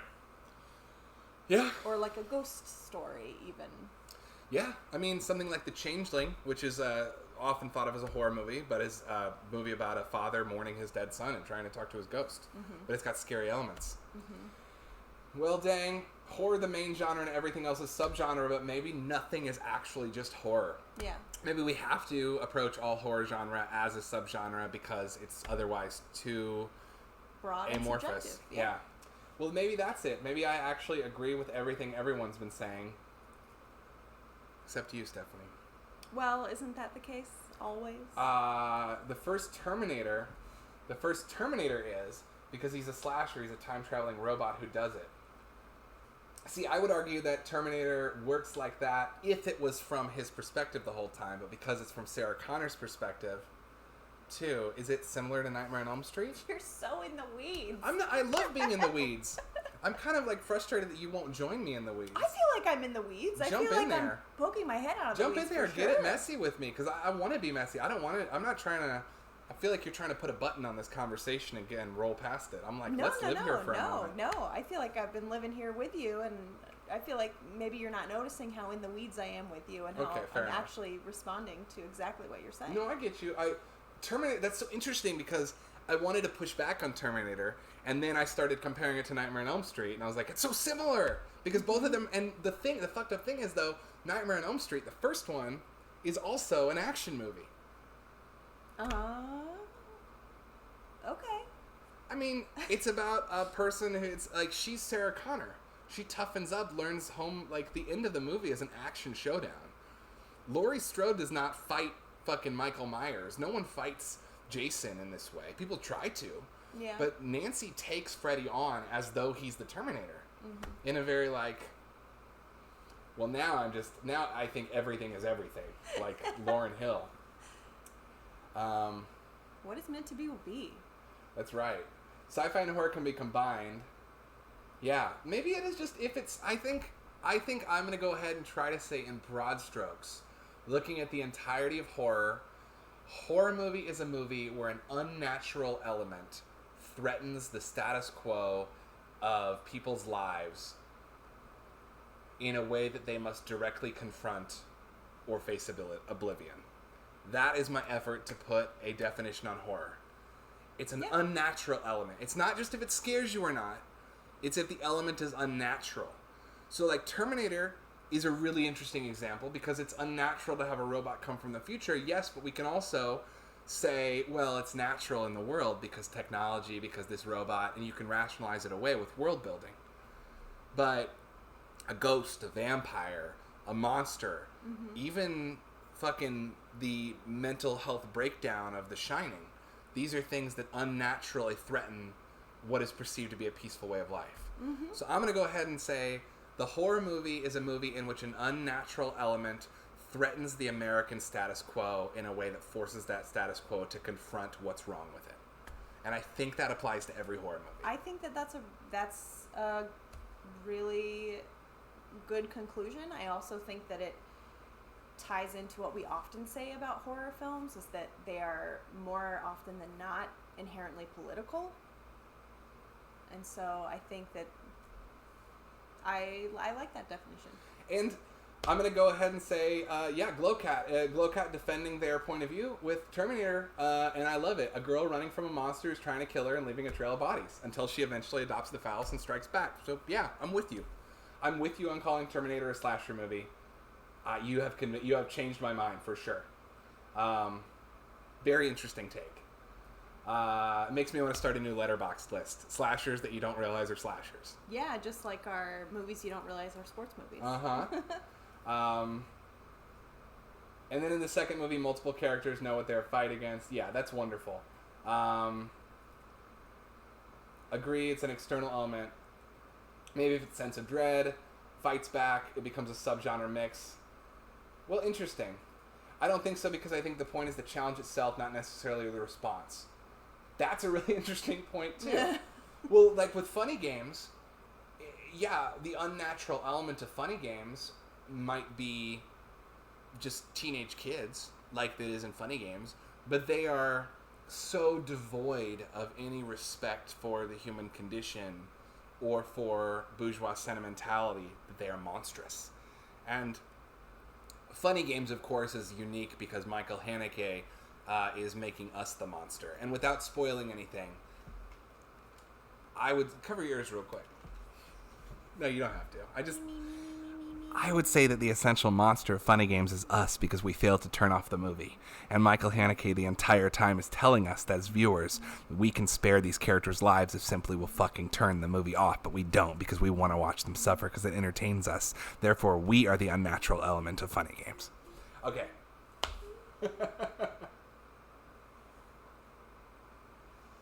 Okay.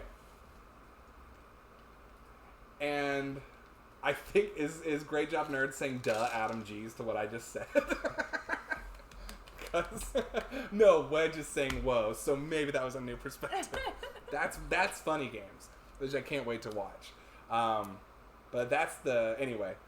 So yeah, okay, well then I feel like I kind of got a little piece of cake and having a little definition while at the same time everyone else gets their cake, because you're right, we can't.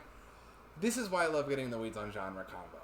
Is because everyone kind of gets riled up and everyone gets like defensive, and then we kind of all learn that we're all right at the end of the day. Yeah, for sure.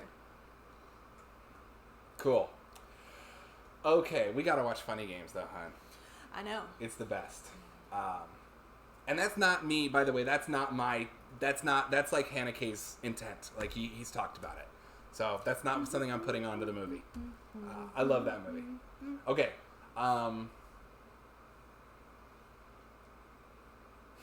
Okay. Word. Well, thanks for the really smart points of view, everybody. That was fascinating. So let's go ahead and move on. Yeah.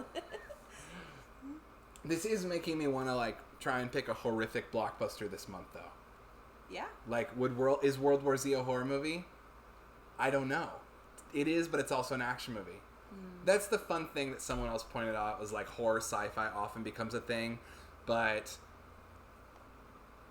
that's the fun thing about horror, is that that's the fun thing with any genre, really, is that you can take the semantic elements of it and put an entirely different movie in there. Action, you want a big budget blockbuster with horror elements, you got World War Z. You want a casino heist with horror elements, you got Army of the Dead. You want a rom-com with horror elements, you got Shaun of the Dead. Yeah. I mean, Shaun of the Dead's a rom-com. They called it a zom-com when it came out. That's cute. It is cute. Okay. Well, thanks for everybody's... Yeah, for sure. Action horror. Maybe that's why this is such a frustrating thing to talk about. But if I was trying to boil it down, I would say it's the element of something that shouldn't belong in the world. Yeah. And it is that element that is also, I think, checks the box of makes the audience uncomfortable. That's where fear comes from. Because I think at the end of the day, fear is our brain being unable to process something's existence because it's threatening to how we understand the world. Right. That could be a man running at you with a knife, or that could be an alien on the street corner.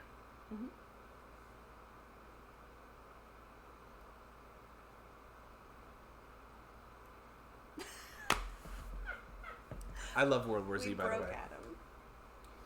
Yeah. I feel like that episode of Community where Abed gets drunk and then tries to remember an actor's name and can't. It's like, you broke me. Yeah. I just hope that I didn't offend anyone, that we're all walking away being friends. Why would you have offended anyone? Oh, I just suffer from intense paranoia and social anxiety. I just closed my mouth and tried to look at you, and my whole body was like, why did you do that? What is up with that body? Aww. It's the saddest state of affairs. everyone take a moment to kind of like, let's take a breath, in and out. Let's get a little stretch action going on. You can hear my neck cracking. Oh, me too. Oh, I feel really honored by that, Glow Cat. I feel honored to get a Darkman react on our chat from you. Thank you. Ooh, hell yes, Pathos. Ooh, yeah. It's also a good segue in from queer horror, because that movie pops up on a lot of queer lists. Cool beans. I'm going to write that down as one we'll talk about later, too. I love that. I think we should kind of more or less zip through what we watched since we're already at 6:30. Oh, shit, yeah, we'll zip through it. I'm not really concerned about... I'm going to write down the fly. Didn't even realize... Look, yeah, zip through it is the perfect way to put it. Okay. I finished the last movie I watched after... Okay, so how do you want to do this? Like, 2 sentences back and forth, recommend, like we used to do in the old school days? Yeah. First movie for me was my segue in between Pride Month and Blockbuster Month, which is the gayest summer blockbuster ever made, Batman and Robin. I absolutely love this movie. As a kid, I thought Batman Forever was the good one, and Batman and Robin fell off. As an adult, I feel that I was wrong. Batman and Robin is the most gloriously, gleefully, campy, hyper-colored, day-glow extravaganza that we should have been so lucky to spend 2 hours in. Yes, there's bat nipples. That's because it's out and gay and proud like Joel Schumacher is. It's an explicitly queer movie. I loved it. Looking back, I realized that the reason everyone rejected it was because of a combination of lack of vision and American homophobia, and I honestly think this movie slaps so fucking hard. I loved it. Joel Schumacher is a fucking genius. Rest in peace to Joel. You got me wanting to rewatch that movie. Something fierce. The bat nipples, man. The bat nipples. Dude, it's all fucking there. You know who doesn't have nipples on their suit? Alicia Silverstone. You know why? Because Batman isn't attracted to women. It's about him and Robin's relationship. Okay. Next, we watched 8 Mile. Just a really hard pivot from Pride Month into Eminem's autobiography. Let's just get in there. A sports movie. It's definitely a sports movie. Rap Rocky, your first watch. What did you think as a huge Rocky fan and as a first-time watcher?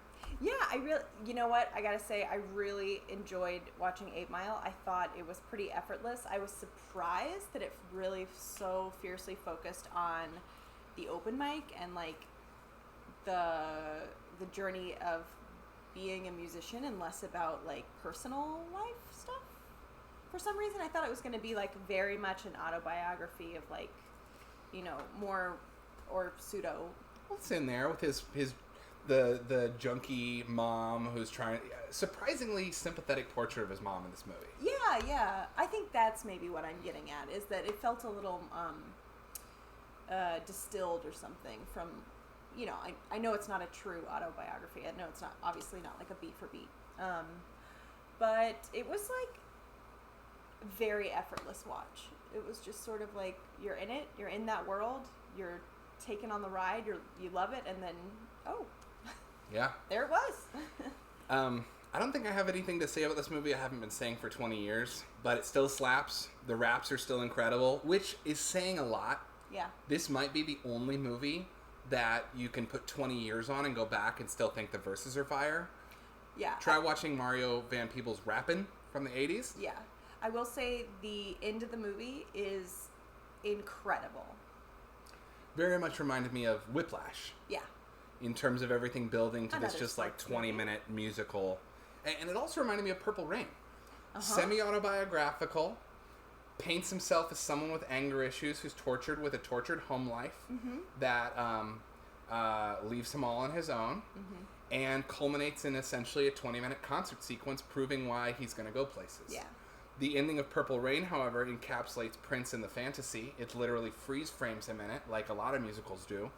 Whereas this one, I always liked how, at the end of the day, here's the Rocky beat. It's not like he magically wins and someone hands him $1 million contract. He goes back to work. Yeah. Yeah. And I really like that. I love that this movie ends with a giant triumph followed by grabbing his clothes out of the dumpster and going back to work. Yeah, I did love that as well. And yeah, Papa Doc, baby. Anthony Mackie, early role. I remember when Anthony Mackie would pop up in other things and be like, oh, Papa Doc. Anyway, 8 Mile. Still love it. We watched Escape from LA together, which the 4th of July felt like. Your first watch on this, right? First in a while?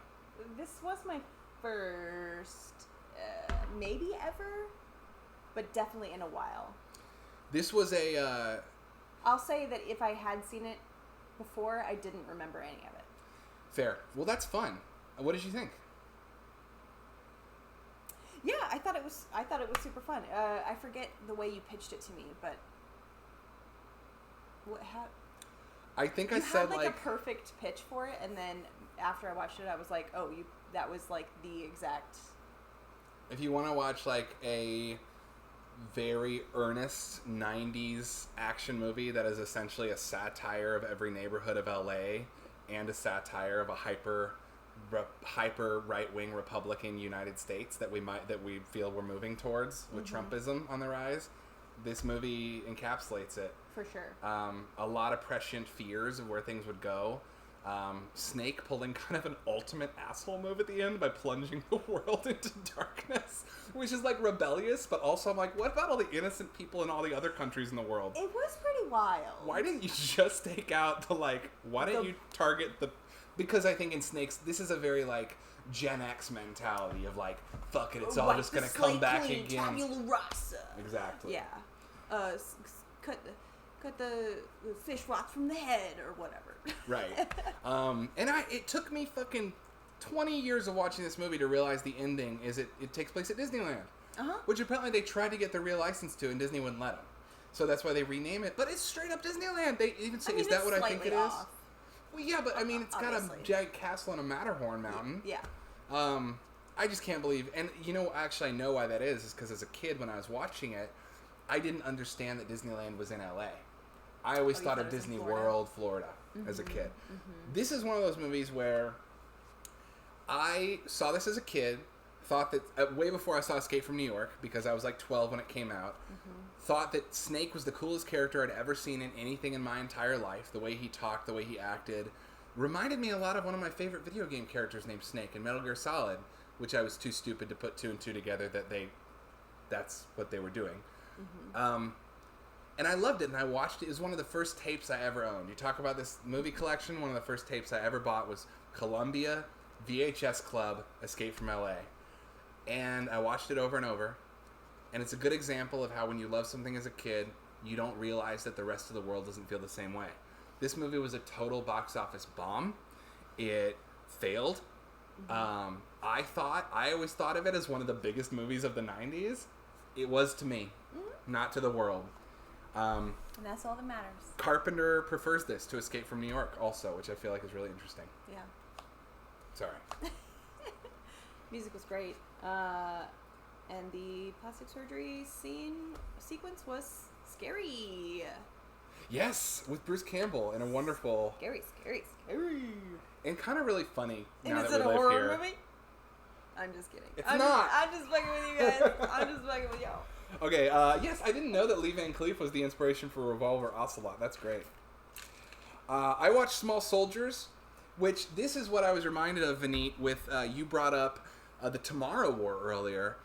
I watched Small Soldiers in 2 sittings. I fell asleep and finished it the next day, and in between finishing it, I saw the ads and the trailer for Tomorrow War, and I was like, this is funny because Small Soldiers is all about how the alien monsters are actually the good guys and how Hollywood keeps wanting to push a narrative of militarized commandos are the good guys taking out the freaks. And then I feel like the Tomorrow War was that, or is that. Need to give it another go. Haven't seen it since you were a teenage movie snob. Well, this was the same for me with Escape from New York. And I feel like both of these movies are very different and have a lot to offer. As much as they hit the same beats, they are made with completely different mindsets. And it's really interesting to see Carpenter on 2 sides of that coin. Maybe it's my staff pick this week. Oh. Escape from Los Angeles. Small Soldiers, though, great. I love Joe Dante. It's not his finest hour, but it's a damn good movie. A damn fine movie. As far as movies that came out in clamshells that were aimed at kids, you can't really do much better than this movie about militarized commando toys and clearly like toys that are meant to be the closer to nature analog for like native cultures. It's a pretty obvious metaphor for anti-colonial, anti-warmongering American policy, and I love any time those politics can be snuck into a movie for kids. Indoctrinate those kids to radicalize them, baby. I say go for it. I loved it. It almost sounded like you said radicalize a baby. Radicalize all the babies. Radicalize a baby. That way we don't end up with more boss babies. There you go. You know? Get that shit out of here. I want more boss babe ease and less boss babies.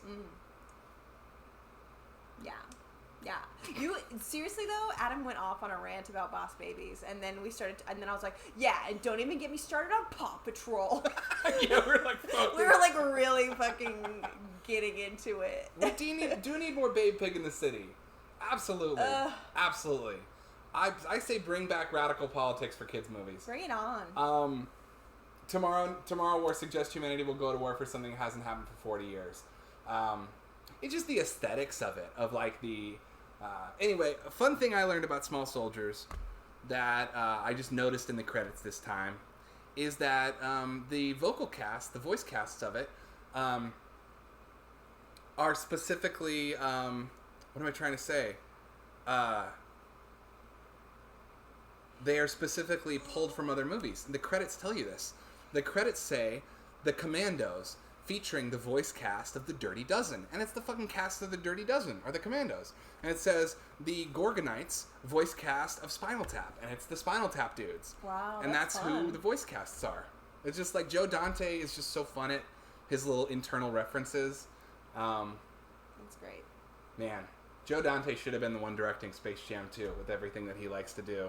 You know? Can you imagine Space Jam 2 with the director of Gremlins 2? Come on. Dang. Oh, well, never mind. We'll get into it. Okay.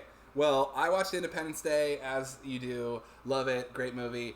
One thing that occurred to me about Independence Day on this watch is that it arrived at such a perfect moment because it was the culmination of like 80 years of special effects in film. Analog, and it was just the beginning of CG. While CG couldn't really stand on its own 2 feet yet, but it could very nicely supplement what had been learned. And so Independence Day on a technical level is like the culmination of nearly 100 years of tinkering, analog tinkering, plus the smoothness that CG could offer, the safety net really that CG offered. And I think that's why the special effects in ID4 and Jurassic Park still hold up to this day. Yeah. They just arrive at such a perfect moment. And now it's like, not to shit on CG, but like CG looks great now, but it's become the main thing. And I just think that there's a few years in the 90s where they had the perfect mixture, the perfect formula. I agree. And I didn't rewatch Independence Day with you, but I have seen that movie roughly 25 times. And yes, I agree. I love it. It's evergreen. I mean, it's amazing. And it's funny, I always thought it was... I've been saying Welcome to Earth with my friends. He says Earth. Will Smith says Welcome to Earth. And I've always like Earth? Why did we all say Welcome to Earth for so many years? I don't know. Well, indeed. You mean ID? IDK 4. Speed. We're not 2 yet. The other one we watched is Team America World Police. Team America World Police I really love. It doesn't hit as hard as it once did for me. Certainly doesn't hit as hard. When it came out, I was 17. I had just enrolled in college for a double major in film and political science. I was very anti-Iraq War and a big South Park fan. And this movie was just like perfectly timed for me to absolutely fucking gobble up. Yeah, I think that you had some interesting points last night. Was it last night? Probably did. What were the times? Sorry. What is the time? What is the day? Days don't matter. I shouldn't kiss you on stream. It's unprofessional. Wow, that's really embarrassing. I did that. I gotta pee. Is that okay? Yeah. You were saying something about like how with Team America in particular, it's like there's so much problematic stuff happening, but it's clearly satirical, and it's also if you look at it in context, which we ask viewers to do, like try to view things in context versus viewing it now. It's like, I don't know. Please sound off in the chat, because I feel like if you have any thoughts, let me know. Song and the puppet sex scene are the only things I remember for that movie. Yeah, I would say the song and the puppet sex scene are the main things that people do remember from this movie. I think I'm specifically talking about like the problematic stereotyping of, but it's, it's just very Trey Parker. It's very of the South Park oeuvre to do and say fucked up shit to make a point about fucked up shit. She rushed back from the bathroom for this one. Well, I know what you were synthesizing what I said, and what I said was this whole movie is a satire of American action movies. Yeah. And the way that American action movies are racist. Yes. And present the bad guys as othered, either colorist others, like especially Middle Eastern culture, and like if Team America had been made 10 years earlier, it would have been Russians. Yeah. But all of the like Durka and Muhammad Ali like way that they talk, I don't think is the movie being racist. I think is the movie satirizing the racism of of the way American movies represent other cultures. Correct. And I would 100% agree with that. However, the flip side of that coin is the way that they're handling the Asian accent. And that's really interesting because I can't sit here and defend it. I can't. I can tell you that song makes me laugh because of Trey Parker's vocal performance, and I feel weird about that. I don't love that it makes me laugh. I will also say that Trey Parker has, the last couple seasons of South Park, retired, or not retired, but like the character who is the guy who owns the Chinese restaurant. Like Trey Parker's been doing that voice on South Park for years, and in recent seasons, he has said that character has come out as a white man doing a voice, and has said, "I'm sorry for being so offensive for so many years." And so, I think they're aware, but it's the having the cake and eat it too. Like, yes, Kim Jong Un is Kim Jong Il in that movie? It's ill, I think. Il. Kim Jong Il in that movie is like, right? He's an evil dictator, and they have him singing a Disney ballad in a torture chamber. And that, I don't know what is effective satire if not having an evil warlord sing a Disney princess song while people are being tortured to death behind them. For sure. But it's also asking us as Americans to laugh in an otherized accent. Yeah. Now, I will say that just quickly on the, And I should say as white Americans, by the way. Yeah. Talking about this movie, I don't remember liking this movie when I first saw it. Upon this rewatch, I will say I don't really think this movie is super funny. I don't find it very funny, but I find it entertaining, and I think that the miniatures and the puppetry is off the charts good, and that's the thing that I was just like captivated by the whole time. I wasn't really laughing. Same puppet masters as this bad boy, Chiodos. Yeah. The Chiodo family responsible for both.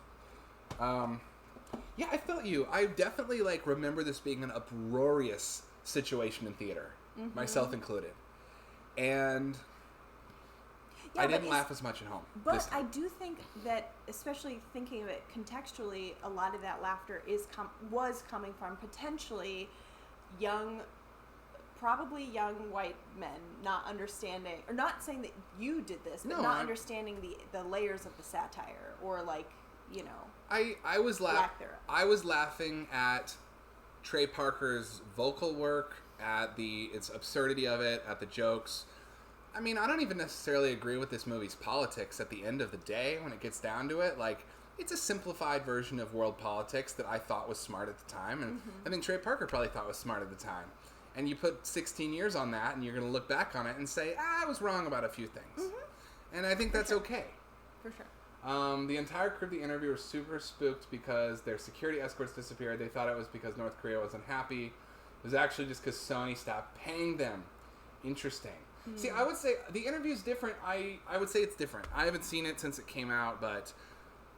Oh, I was thinking about the interview actively while we were watching. I'm just saying different in terms of where it's mining the laughs from. Because I'm just talking about the I'm So Ronry song. Yeah.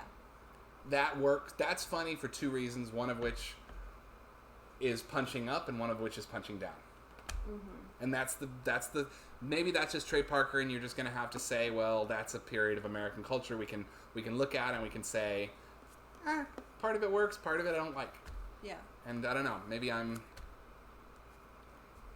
I don't know what to tell you. All I know is we lost 2 viewers since we started talking about this, and it's probably because they're rushing off to cancel me. Well, let me see. No. I'm joking. So is that all that we watched? Real quick, that's before we move on to New Arrivals, because we're like so behind. Well, not super behind. No, New Arrivals will be quick. Yeah. Y'all know I like to throw in a little TV talk here and there. Real quick, I want to know, has anyone else watched any of Kevin Can Fuck Himself? If not, I wouldn't be surprised. I really did not know about this show until this past week. The main character is Alexis from Schitt's Creek. David. Ew, David. I'd be interested in watching those clips. Ooh, yeah, me too. What is it? Okay, what is? I'm blanking on her name. I'm blanking on it too. I would have asked you. I can't remember her name. Alexis. Alexis shit. I'm sure she. No, she's not a shit. No, I'm sorry. That actor, she is playing like sort of a comedic role, sort of a dramatic role. Now, I did hear an interview with the writer, director, showrunner of this show.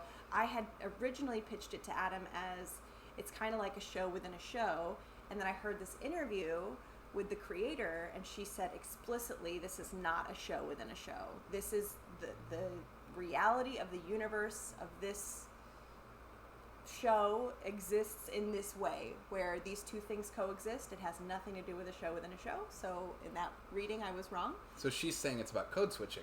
Yes, exactly. And how you pretend to be someone at home to keep the peace. Exactly. Cool. So it's basically about this main character.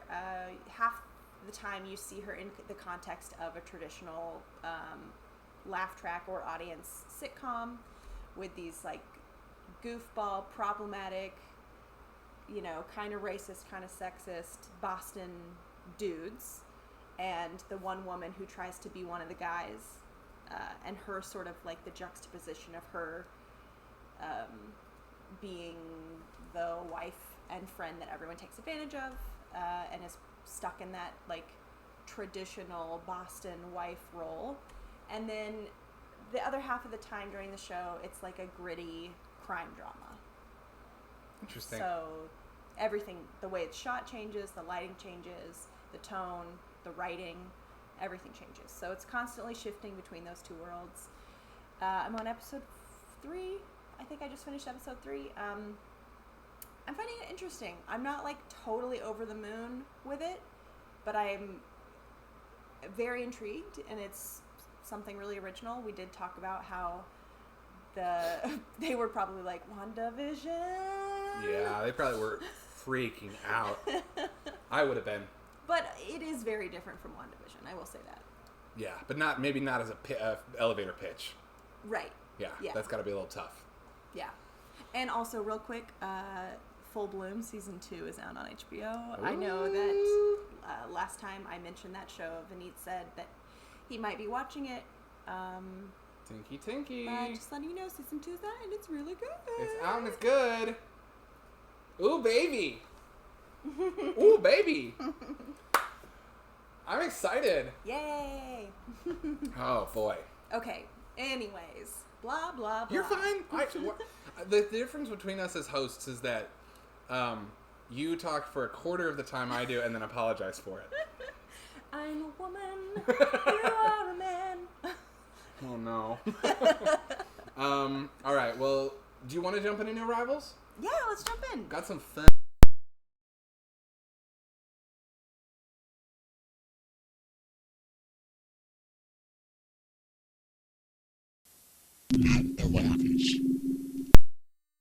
Up this week to look at, so I'm really excited. Yeah. First of all, Stephanie turned us on to a place I want to shout out called Yes Baby Vintage in Northern Hollywood.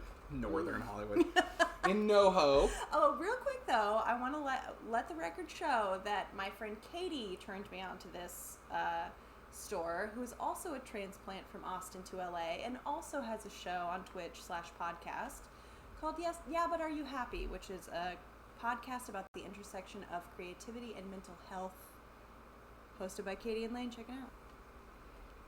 Anyways, just, So we got this from that's also excellent. Katie's wonderful. We got this from Yes Baby Vintage. They had been doing, and this is what Stephanie turned me on to, is that they had basically collected, I think, the entire run of 77 through 1984 Star Wars action figures of the original trilogy. They also had every single playset and every single ship, and they had them all in glass cases. And we had quite the serendipity. I told you about it on the stream last week. And so we ended up buying Jabba for a very good price. Thank you, Yes Baby. And when I went in to pick... Now, I bought Jabba in advance, and then I said, y'all keep him here, because I didn't want to disrupt their show, because I bought him before they opened. So I went back on Saturday and finally picked him up, and he's gorgeous. And when I went back to pick him up, I had to get him a Gamorrean guard as well. I might go back and get Bib Fortuna. But these are the original action figures, and they're really cool. That really brings me a lot of joy. So obviously we got Salicia's Crumb here. We got the Hookah. We got Jabba, who if you wiggle his here, I'm gonna break it live on stream. Oh my gosh! Be careful. It's fine. So look at how he wriggles around. Love the wigglies, and then also it's actually good that this fell, because if you turn these knobs, you get the Rancor pit below. And so you can put another action figure down there. Like we can put our Gamorrean down there. Hey, don't. That's spice. That's spice from Kessel. That'll fuck you up. Whoa, you're not gonna be able to do the rest of the stream. Anyway, I'm really in love with this.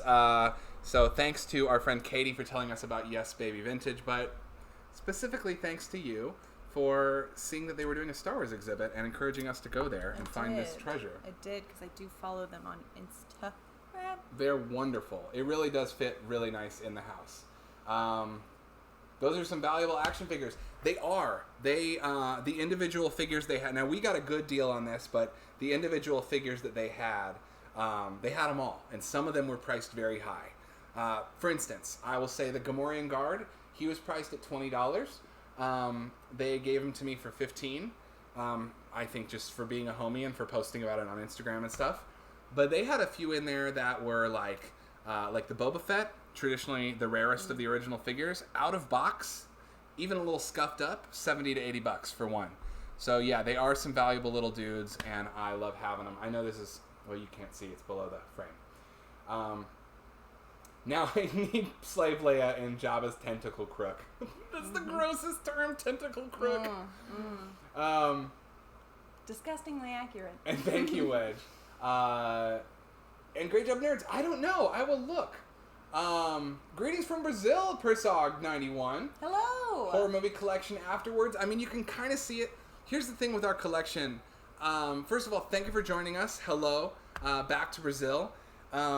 This is only about a quarter of our collection because we had to downsize and put a lot in storage. So right behind Stephanie you can see it kind of here, just to show it off. The main areas that horror's living in right now are right behind Stephanie. These are 4 racks of horror tapes, but really it's the rare, the cool collectible ones, like the ones that I want to have out if I could only have X amount out. And then up here we've got a bunch of Blu-rays and Arrow Blu-rays that have a bunch of horror in them as well. So unfortunately I can't give you like a proper horror tour. That will be someday when we ideally build out a video store in our basement. But that's what we got right now. And I pulled this out earlier. I'll show it again. This is one of my favorite horror tapes. I was lucky to win in a raffle. Killer Cons from Outer Space. So there's that one. Yes. But let's get into new arrivals. Well, thank you. I appreciate you being here. And great job, nerds. I'm definitely going back. It sounds like we might actually be joining and doing some comedy hip-hop events with this place. Mm-hmm. So we will definitely be talking about Yes Baby Vintage more, and I will let you know. I gotta tell you, though, Wedge and great job, nerds, you guys would have freaked out over some of the ships they have because they did not make molds this big in the Kenner 90s world that we grew up in. Very cool. They had a Y-wing that was like just a giant, like 3.5 foot, 4 foot Y-wing. Killer Clowns is one of my favorites. It is scary, especially if you're calorophobe. Or makes you cry. Or it makes you cry. If you're me. Stephanie cried at it because I'm sure the old man. I'm sure y'all know, the people who've been watching the stream for a while know that I wept during the opening sequence of Killer Clowns. And then Adam told me the moon was shrinking, and I started bawling. And he said, a dumb joke. Just kidding. And I could not stop crying. I was like, you got emotional because the old man lost his dog, Pooh. I said they just wanted to go to the zoo. Yeah. And then I said, it's okay. There's bigger things to worry about, like the fact that the moon is shrinking. And then he goes, the moon is shrinking. I was so No, upset it's not shrinking. I said they just wanted to go to the circus. Never let Stephanie play Legend of Zelda's Majora's Mask. Okay, I won't. An A-wing away from having all 4 Rebel ships and 172. That's cool as amazing. shit, Wedge. Please send us a picture on Instagram. We'll add it to our story. I just want to see it, too. But yeah, you would have freaked out, y'all. Like, they had, seriously, these toys, the sizes, like, they had, obviously, the big TIE fighter that we all know. Like, that huge TIE fighter. But then also they had an AT-AT that was full size, like 2 scale with action figures, AT-AT.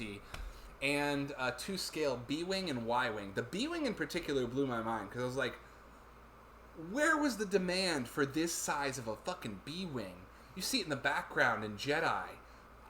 I mean, if it, you know how it is though with Star Wars toys. If it's if there's a frame of it. We had a whole debate about the Palpatine that wasn't the Palpatine, that was the 2-second screen time guy. Yeah, in Empire, they showed it to us, and I was like, who is this character? And the store owner said, I think that's Palpatine. She said it's Palpatine, but she was just looking at it from a distance. And then when we watched Jedi, I paused it, and I was like, it's that fucking guy. I recognize the hat. And then I went back, and they had put him out with his little gold coin some of these toys came with, and it said Imperial Dignitary. Mm-hmm. I was like, so this guy, literally, like, he's in a, like, one frame of Star Wars. Yeah.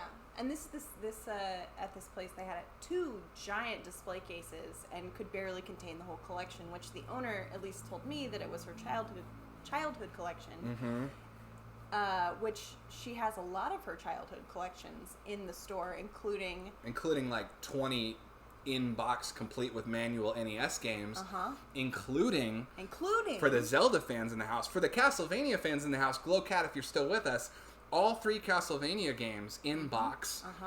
Really wanted to get Dracula's Curse, but they want $150 for it. To be fair, that's less than it's worth probably. And then for the Zelda fans, I know it's not the best game, but a best game in the series. But the cool thing is, she had a complete Zelda 2, I forget what it's called, Link's Awakening maybe, for NES, with a full, perfectly preserved fold-out map of Hyrule. That shit was cool. Wow. Yeah, Glowcat, that is one that I really want. I love the first one. I don't like the second one. I really want to play the third one. I really wanted to stream it, but I just can't find an OG copy that I can afford right now. Link's Adventure was Zelda 2. Cool, so it was that one with a fold-out Hyrule map.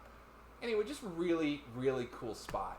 There's a little mini tour I did of it. If you go to my TikTok, it's at Protextor Party. I did a TikTok, a little tour of the spot with some of the Star Wars stuff. Anyway, just really cool stuff. Okay, shall we get to the new release movies? Yes. Okay, so a few things.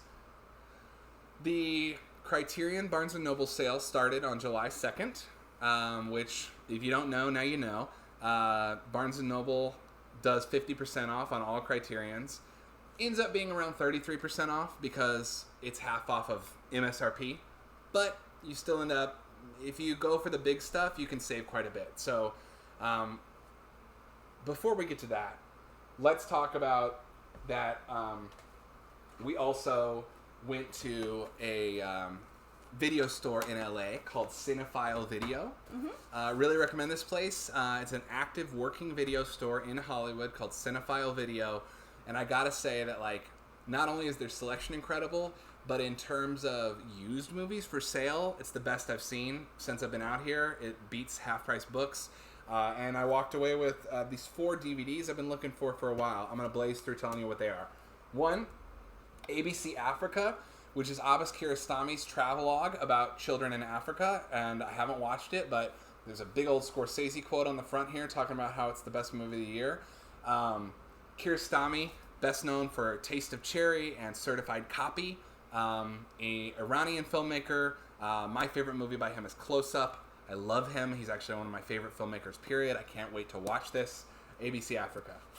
Another great filmmaker, obviously, Godard, In Praise of Love. This is a later Godard movie that I have not seen, and I'm really stoked to watch it because as far as post-motorcycle accident Godard movies go, In Praise of Love is often cited as one of his great late works. Got this, unfortunately, blackface Othello. This is Emil Jannings on the front, whose greatest sin in life was not playing this role, but the fact that he turned out to be a Nazi after the Nazi party took control of Germany. This movie, however, is from 1922 and is a very early German expressionist adaptation of Othello, directed by a Russian immigrant to Germany. So, I mean, I love silent film. Can't wait to dive into that. And finally, Ossessione, which was a very controversial movie about husbands and wives cheating on each other and love, and one of the first instances of my favorite genre movement from Italy, the neorealist movement from 1942. I've been hunting this one for a while. Luchino Visconti, the director of it, has made also one of my favorite films ever, The Leopard with Burt Lancaster. Moving on, this was $5 at Target. It's one of the greatest comedies ever. We grabbed it to watch it. The Jerk, bargain bin pickup. Got this, another Tai Sing Hong Kong title. This is an action movie from Hong Kong starring Sammo Hung with a special guest appearance from Jackie. It's probably not that good, but I bet it's solid enough. I bet it's a solid, fun 80s action movie that I'm going to have a great time watching. Looks like a Top Gun ripoff, and I'm going to love it. That brings us to Criterion. See how fast I got through those? That was good. That brings us to Criterion. So Stephanie picked up one from Barnes & Noble for the Criterion sale. I picked up the other that I already got a scuff on the box for, because I'm a dumbass. The Elephant Man. I've only seen this movie once. It completely broke my heart. David Lynch's second movie after Eraserhead, produced by Mel Brooks, nominated for 9 Academy Awards, catapulted David Lynch into being the filmmaker that we know and love today. And Stephanie picked up this movie that's new to both of us. I did. I picked up this movie. I decided that I would do sight unseen, just sort of pick up and read and select one movie to buy at the Criterion sale. And this is the one that stood out to me, Girlfriends by Claudia Weil. Is that how you say her last name? I have no idea. Weil? I'm going to guess Weil. Not familiar with this filmmaker, are you? No, not at all. Anyone? Anyone know Claudia Weil? Girlfriends, this movie? So basically this is about a woman who has her best friend / roommate move out unexpectedly, and it's sort of about her picking up the pieces and trying to be an artist, and then living in Manhattan. The thing that got me, that I was like, oh, of course this is interesting, because it says that it inspired, it basically laid the groundwork for all of the, like, women in Manhattan. For sure. So, like, Sex and the City, Yeah. Broad City girls. Yeah, which is why I was like, oh, this seems like, you know. Really excited to watch this. I was going to say, this seems pretty seminal. Seminal, yeah. And then, what was the joke I made the other day? The joke from PCU that you came up with by accident? That I didn't know existed. That why wasn't it, like, ovarial? Yeah. Instead of seminal? Yeah. Yeah. So this seems very ovarial to, you know, just sort of my, what's the word I'm looking for? Your interests? As a writer, I guess. If you look at like I love female comedians, and I love Nora Ephron, and I love, you know, stories about women. Here you go. Feels like an ovarial. Let's just get prototypical. Feels like an ovarial situation that I needed. That's how it's described on the back. I'm excited to watch this one. Yeah, I am too. Really excited. It's from 1978 as well, which I love movies from the 70s. So. Pito says this sounds vaginal rather than penile. There you go. We were talking about how the word seminal is the same root as semen because of seed, and then Stephanie was like, "Why isn't it called ovular?" Or something. Yeah. We were just joking. I was just going. The patriarchy. Idiom works. And then here's the big one. I think this is what Great Job Nerds was alluding to earlier. Oh, yes. When he said that he watched In the Mood for Love and he was excited for the new arrivals. Here's what you were excited about. I am excited about this. Gentle viewers, I've been waiting for this July to buy this since it was announced last November. Yes. It was announced during the last sale. I got a Barnes & Noble gift card for $50 from your mama. From my mama. For Christmas. It was a very good gift giver. She's wonderful. And this came out in, I think, February or March. But I wasn't about to pay $200 or even the whatever $140 Amazon wanted for it. And so I waited. I kept that Barnes & Noble gift card in my wallet and I waited for the half-off sale. And gentle viewer, it was worth the wait. Patience is a virtue. That's right, because once July 2nd hit, this went from $200, 50% off to $100. I hit it with that gift card and I got it for $50. Boom. And that's how you get a $200 set for $50. Patience and a kind girlfriend mom. There you go. Anyway, this thing is really a thing of beauty. Wong Kar-wai is one of my favorite filmmakers. Talked about this before. This has all the movies that were included in the Kino DVD box set, which I bought in college, and this is the first time I've upgraded any of his work. Plus, it has In the Mood for Love, which was the one Criterion had the rights to. It is still missing the Grandmaster and Ashes of Time. I still have those on DVD. Hopefully someday we'll get director's cut re-releases because they both, I think there's 2 or 3 cuts of both of those movies. But for the main body of work of Wong Kar-wai, what a gorgeous way to package it. I'm going to try to safely open it. It has what's called a French fold box. So it opens in a very unique way.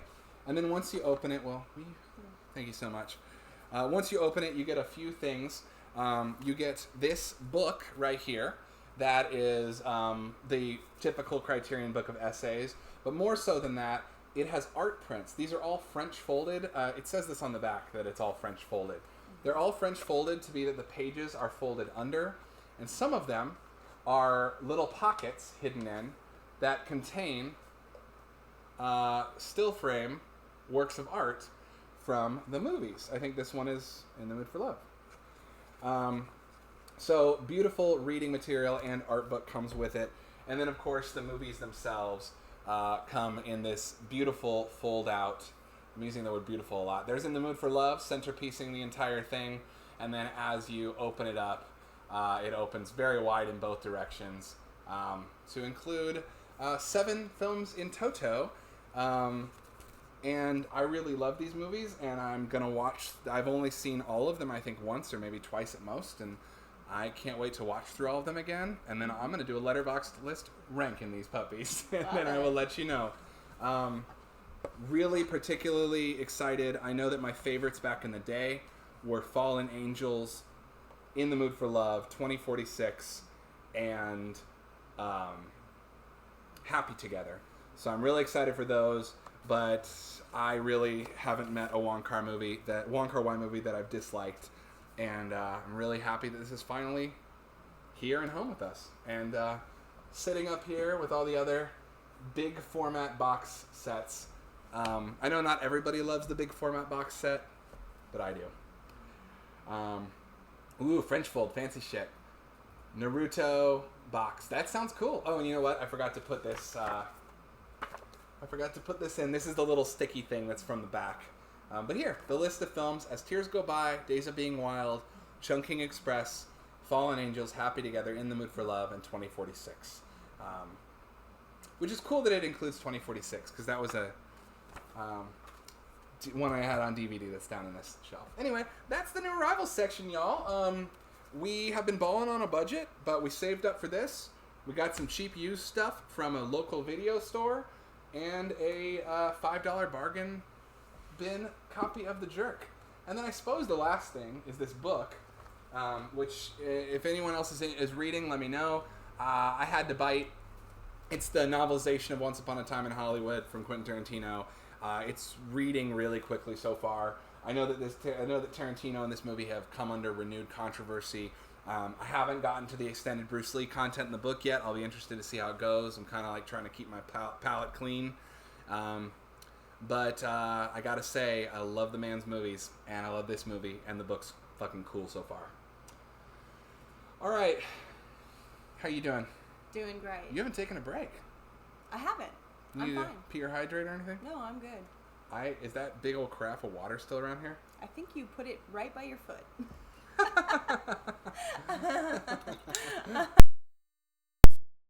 Movie Club.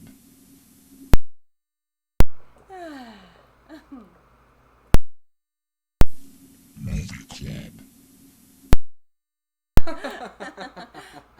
Club.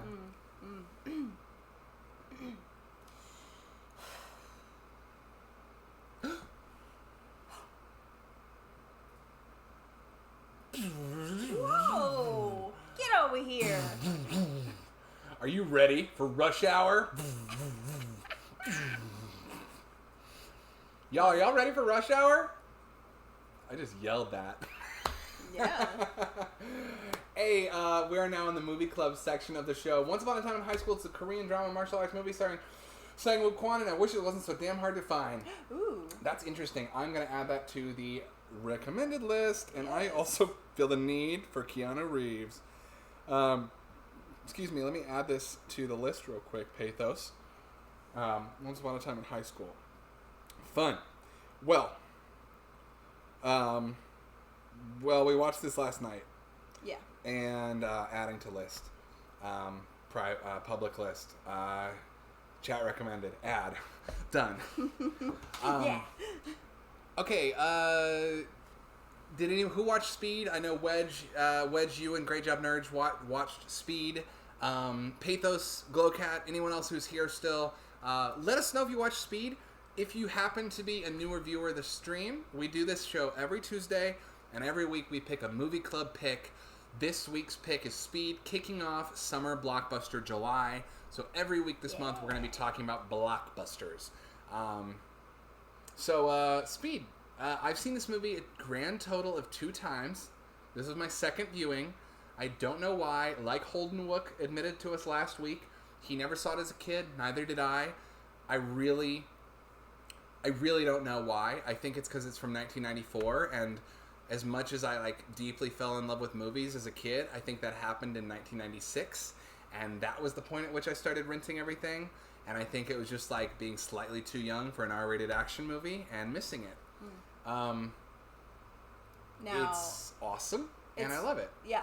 And for you, however, for you, it was the millionth time, right? Well, I wouldn't go that far, but as many of you know who have been, regulars of the stream for a while now, I was more or less raised on action movies and sports movies.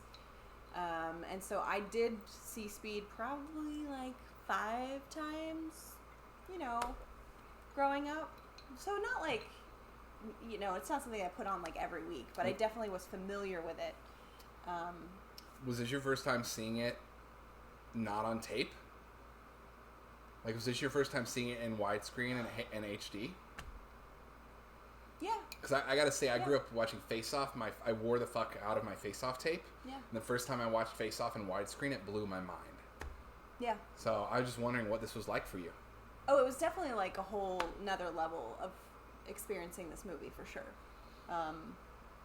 This movie whips, so.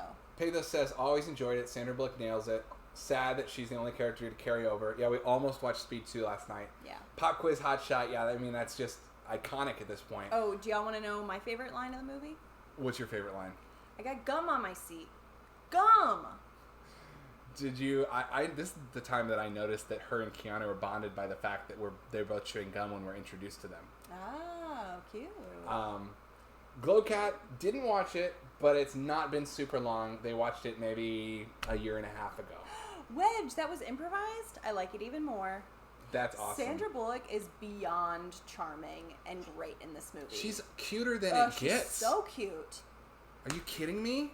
Get out. And it's so funny the way that she deals with the guy, because I think when I first saw it, I was like, "Gosh, just trying to talk to you." And now that I've even lived in LA for a few months, I'm like, "Oh yeah, you're trying to talk to someone?" Yeah, well, just public? in general, like, leave me alone. Well, yeah, he's also kind of, but he's Cameron. He's cute. No, he's not like His a bad weird, guy. his weird trying to do like a Midwestern accent. I know. What is that? I'm like, I will say that character in particular, the way that character is costumed, I was like, this seems weird. He looks so LA. Yeah, and right? maybe it's intentional. Maybe the intent behind that was that he's trying to look LA. That's what I thought. I mean, I've already seen the airport. I would have put him in like a baseball cap or something. Yeah. You know? Well, you're gonna have to get a time machine. Good thing You're I gonna have have to talk one. to Jan de Bont. You can't use it, Stephanie. You can't ever use it. But I can. No. And I have. You're gonna start the Tomorrow War. Streaming now on Prime. Thank you for watching the sponsored content. Have a good night. Okay, so you've seen it a lot. I've seen it twice. I'm going to rattle off the things I love. One, we've talked about this before about 90s action movies, specifically The River Wild, which also came out in 1994. And I did watch a bunch as a kid. It was rated PG-13. But specifically how they give you time to get to know everybody and set up the stakes and set up a world.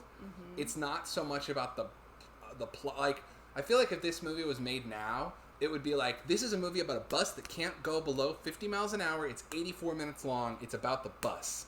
Don't talk to me about character. It's about a bus. Yeah. And we got to end it before people get tired of that concept. But this is like, yeah, of course the gimmick's there, but it's about the characters. It's about Jack and Wildcat. Yeah. Jack and Annie. Yeah. And about Dennis Hopper's incredibly unhinged, wonderful villain. Yeah. At the beginning when he's like, ha ha ha ha. Oh my god, that laugh, we both turned and looked at each other like, what? Dennis Hopper is just so fun. happened. Oh, Dennis Hopper is so fun in this movie. And Yeah. Keanu and Sandra are so charming. The cast rules. Such chemistry, too. I mean, really palpable chemistry. And we talked about this a million times on the stream. I know that everyone knows they both had a crush on each other. Neither one said anything, and they found out years later that they both had a crush, but you can totally tell in the movie that they were crushing on each other. And it works. Yeah. It makes it cuter. It's so cute. Like, it's so weird to be like, it's so cute, because this is like, you know, an action movie with like a really fucked up terrorist in it. But you're like, but also they're cute. Also, a terrorist who's a former cop. Uh-huh. Speaking of interesting double feature or interesting juxtaposition with Team America, there's an action movie that does all the over-the-top things that Team America's poking fun at. Yeah. But I like that it's a disgruntled white cop. We just learned the Golden State Killer was a disgruntled white cop. Yeah. Also, Speed, and please, if you have more thoughts on Speed, drop your thoughts in the chat. Speed is like, at minimum, 3 for the price of 1 when it comes to action movies. Okay, is this the point where I get to talk about my real takeaway of this movie? I think so, because I 100% agree with you. I will start off by saying that I came out of it saying that was one of the horniest movies I've ever seen, and then Adam doubled down on that, and I was like 100% captured exactly what I was feeling throughout the movie. So I'll let you take it away from there. This is the most sexual film I've ever watched in my life, okay? This movie is sex. The opening scene of the elevator, to what you were saying, 3 movies in 1. You get 3 action movies. The elevator scene is your foreplay, setting up the characters and teasing that fun. We even literally, the first shot is going down an elevator shaft. Like, just the length and longness is all this, like, the phallic imagery of a skyscraper and the penetrating is just right off the bat, you have it there. The actual bus is the main sexual experience, which builds and builds and builds until a moment where Keanu is riding the little, like, jack underneath the bus, looks up and makes eye contact with Sandra Bullock in this very, like, they both nod to each other like, I'm going in sort of way. And they share this moment, and then we get the final moment of the bus actually exploding, which is one of the most satisfying explosions in movie history. As Great Job Nerds texted me, they blew up a fucking plane, eat your heart out, Tenet. Yeah. It's obviously this orgasmic explosion, and then after that, the movie refuses to end. It gives you a little bit of time of pillow talk, and then a second round. Yeah, where they literally say, I guess we'll just have to make our whole relationship about sex. Right? And they have this little pillow talk boom. moment, and then boom, the next action sequence that takes us out of the movie, the final sequence, which is basically just like a sped up remake of the middle. And it perfectly mirrors like a sexual experience of like foreplay leading to mind-blowing sex, leading to lounging on a pillow, and then let's do it one more time, and it's not going to last quite as long this time, but it's still fun. This movie is like Jan de Bont is a European filmmaker, so maybe he's just more open when it comes to that. But honestly, everything about this movie, like, granted, a lot of American Hollywood stuff works around a male-female heteronormative dynamic, but this movie in particular isn't just like horny. It is a sexual experience.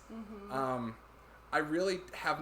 I'm exaggerating, obviously, when I say it's the most sexual film I've ever seen. I'm joking a little bit, but it's also just like it really blew my mind just how much this movie was about riding the same sort of waves of like building to a climax. Yeah. It's just so fun. Anyway. Yeah, I mean, really, you could argue that the subway segment is superfluous and maybe even like taking it a little too far, but why not? It doesn't matter. It doesn't matter. Speed is such a fun fucking ride. It's like I don't even care that it feels like it's still going, you know? Because I'm loving every minute. Sex. Yeah, the ending, the second round they go on the subway is even more explicit with its like, I mean, it's a subway, it's a tunnel. Yeah.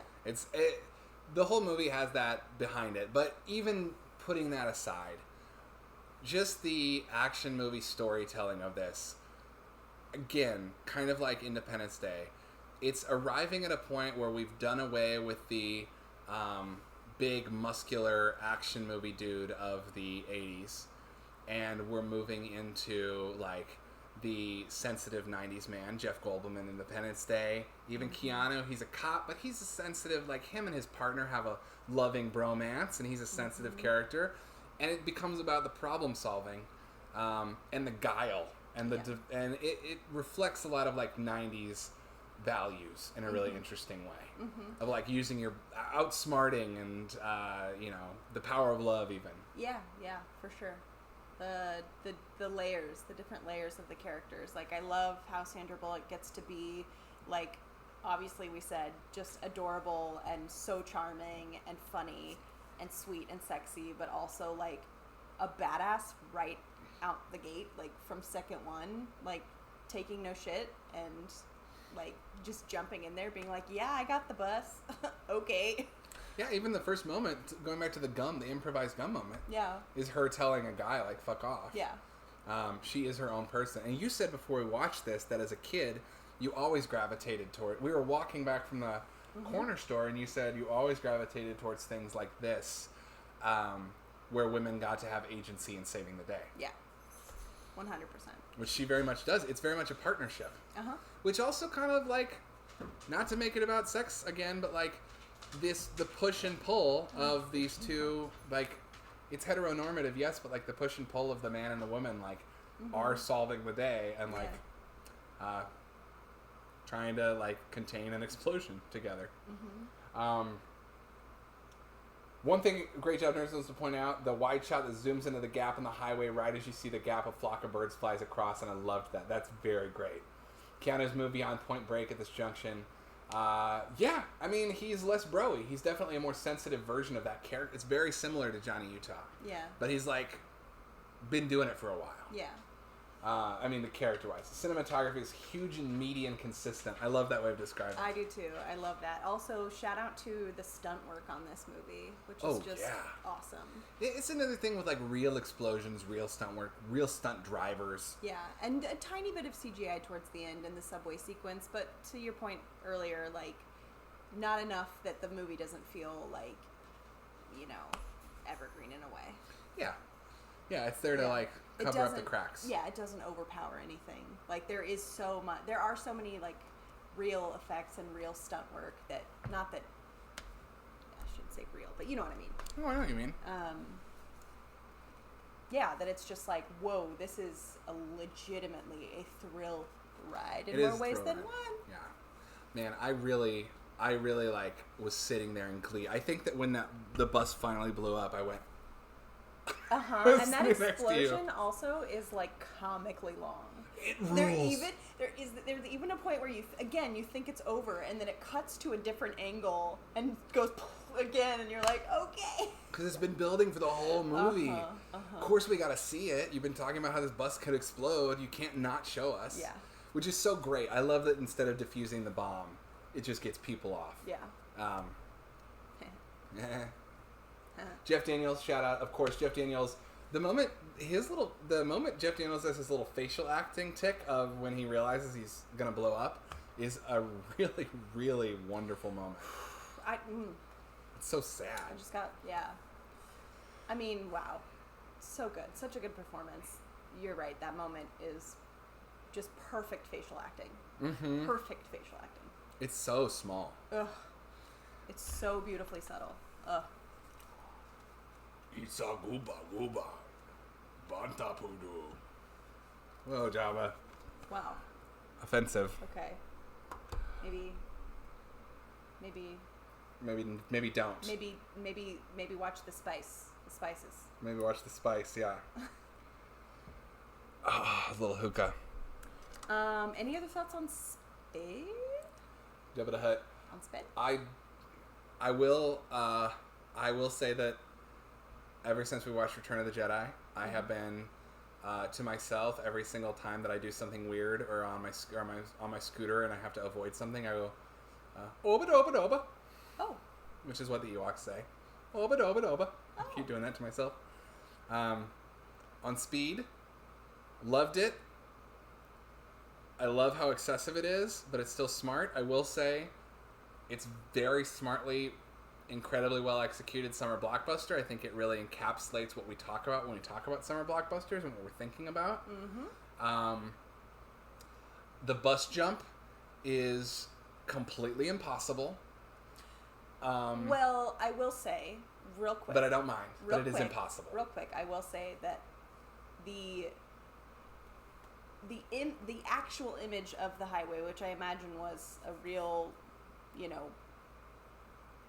don't know. It won oh, really? sound and sound editing for Speed. Amazing. That's so cool. I had no idea. Wow.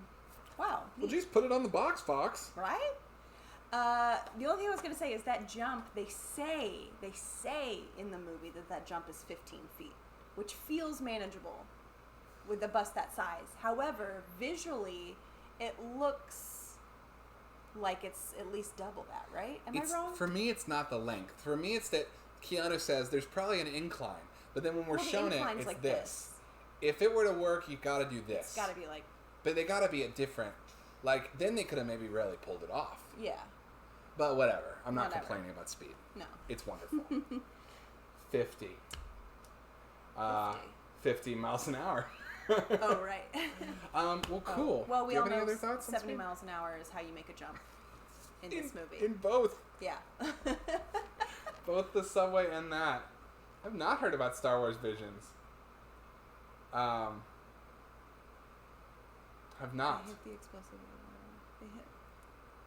They hit the explosives or whatever?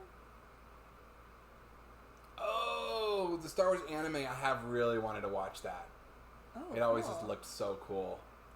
Nice. Where can we watch that? Have you seen the aesthetic? Mm-mm. It's gorgeous.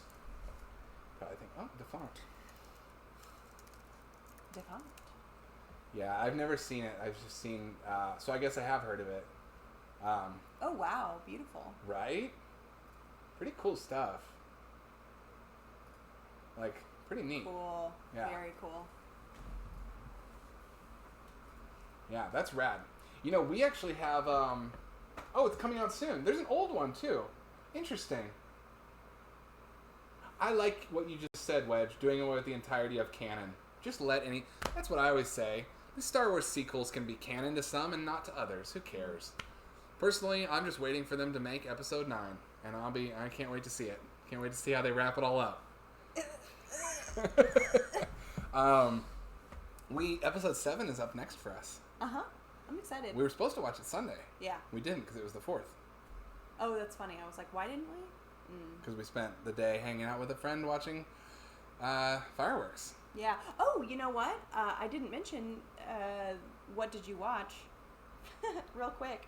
One of the events I worked last weekend, or a couple days ago, I guess, was a screening of Grease. And I hadn't seen Grease since I was a kid. And I was working, but I did get to watch most of the movie. And I forgot how fun all the sequences are, but really the beauty school dropout sequence. I forgot how fun it is and how very obviously influential it is on the Big Lebowski sequence, bowling sequence, to the point where I was like, is this the same like art department or the same something? Like, it's so similar.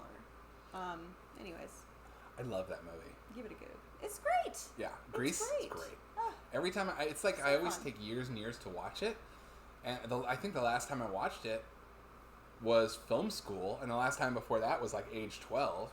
And when I watched it in film school, I think it might have been the first movie we watched in a musical seminar, and I remember being like, "This is incredible! This movie It's whips. so good. It's so good. It's so good. It's so satisfying." While we're at it, the Animatrix is fucking awesome. Indeed it is, Wedge. Indeed it is. And I agree with you about canon and just letting things have fun. Same. That's very cool. Okay, so that is what the Clone Wars that I was looking for, Pathos, is the Tartakovsky's Clone Wars. Cool. I need to look into that. We need to look into that. That's Tartakovsky's Samurai Jack and Primal. And I think Powerpuff Girls. Cool beans. And Wedge, the Animatrix is indeed fucking awesome. The last time that I watched it was with a friend of ours, a friend of me and Great Job Nerds, and Stephanie's, Max, who's in Iowa. And Max and I, when we lived together years ago, probably 8 or 9 or 10 years ago at this point, we worked at a toy store together. Am I wearing the hat? Yeah. At this toy store together. And along with Vineet. And we did Trilogy Thursdays. The best one we ever did was Lord of the Rings Extended Edition, where we went on a 3-hour hike in the Shire, the green belt of Austin, and then cooked every single meal and drank beer and smoked Grandpa's lettuce every time the characters in the movie did so. Can I just say that's the cutest fucking thing in the world? It was the best day ever. That is like the most wholesome, adorable, wonderful thing. Like, every time you tell me about that, I'm like, what? We had it already, so it's like they go to the pint, and Max comes out of the fridge with 2 frosty pints. And he's like, Yeah. they got a pint. So they eat cute. breakfast, and Max is like, here's some ham, homie. Oh, I love it. It ruled. So cute. I would love to do it again. But we also did a Trilogy Thursday of The Matrix. And what we did was we split up the Animatrix episodes to fall in chronological order. So you start with the 2-part, mockumentary, The Rise of the Machines, or whatever it's called.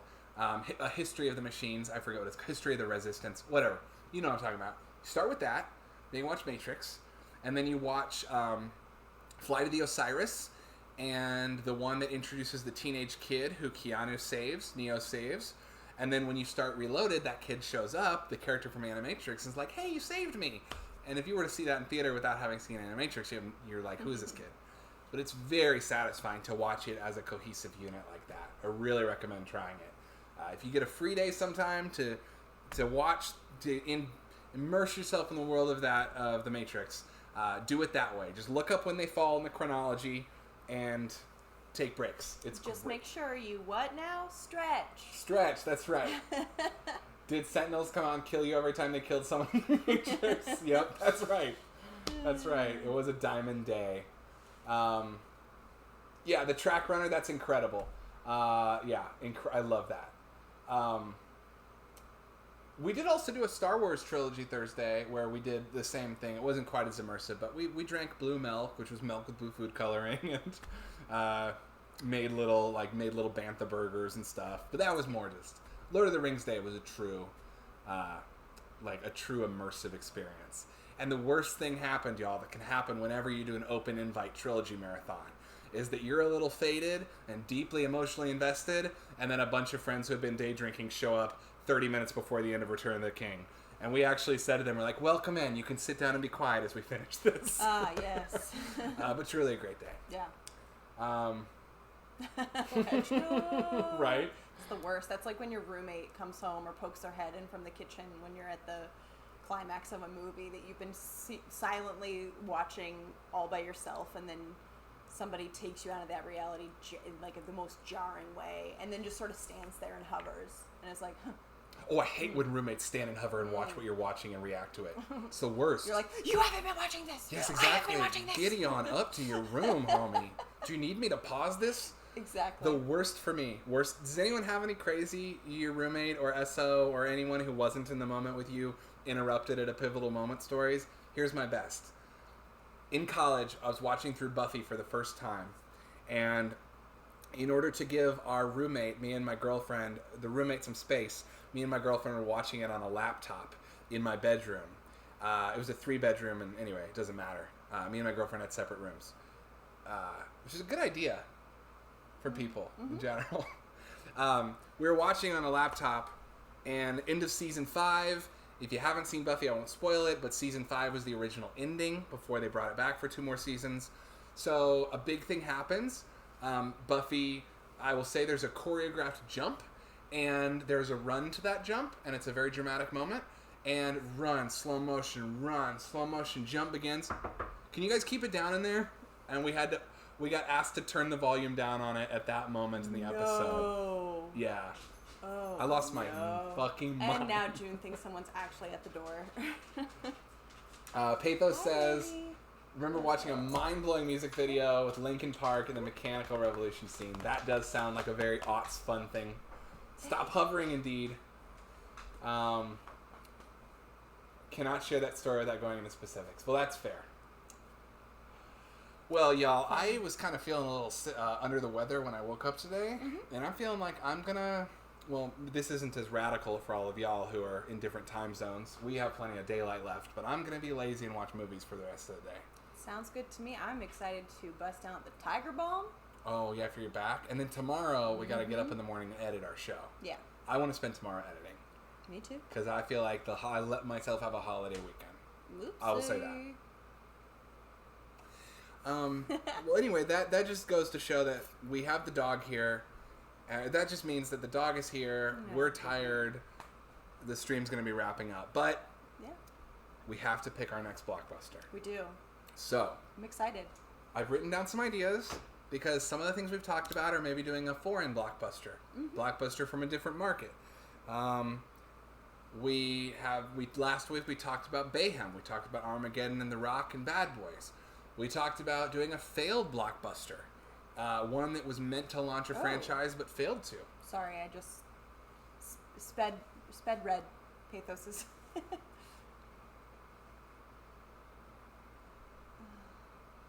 Ooh.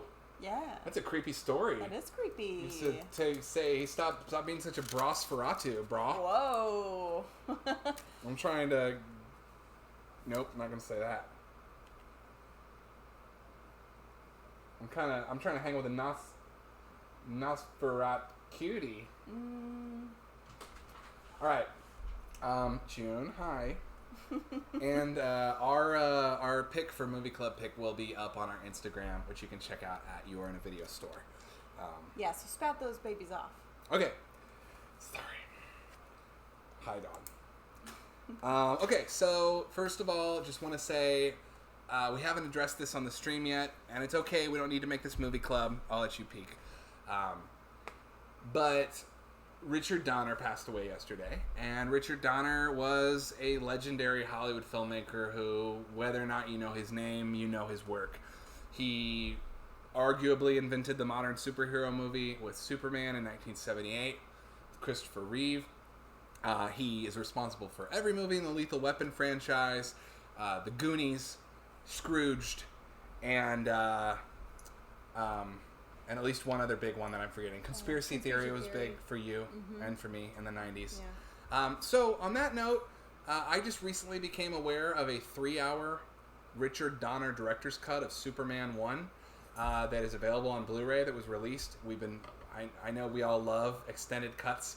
I haven't seen Superman in forever, so that was an idea. It doesn't have to be, but just, want to say, in any case, thank you, Richard Donner.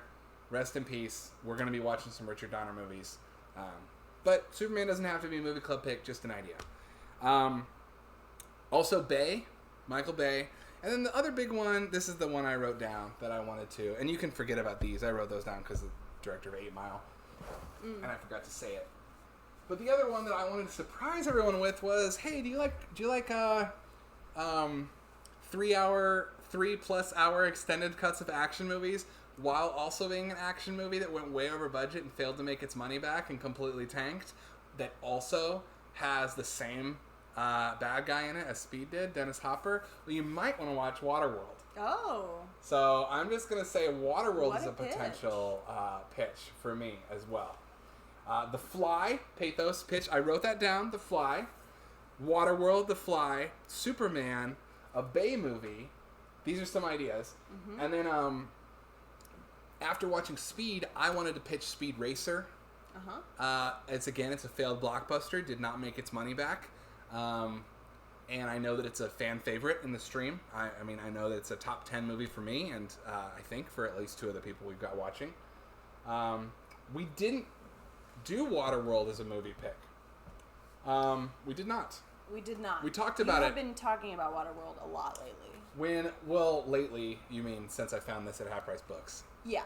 I found this, and it was one of our new arrivals, and I was really stoked on finding it.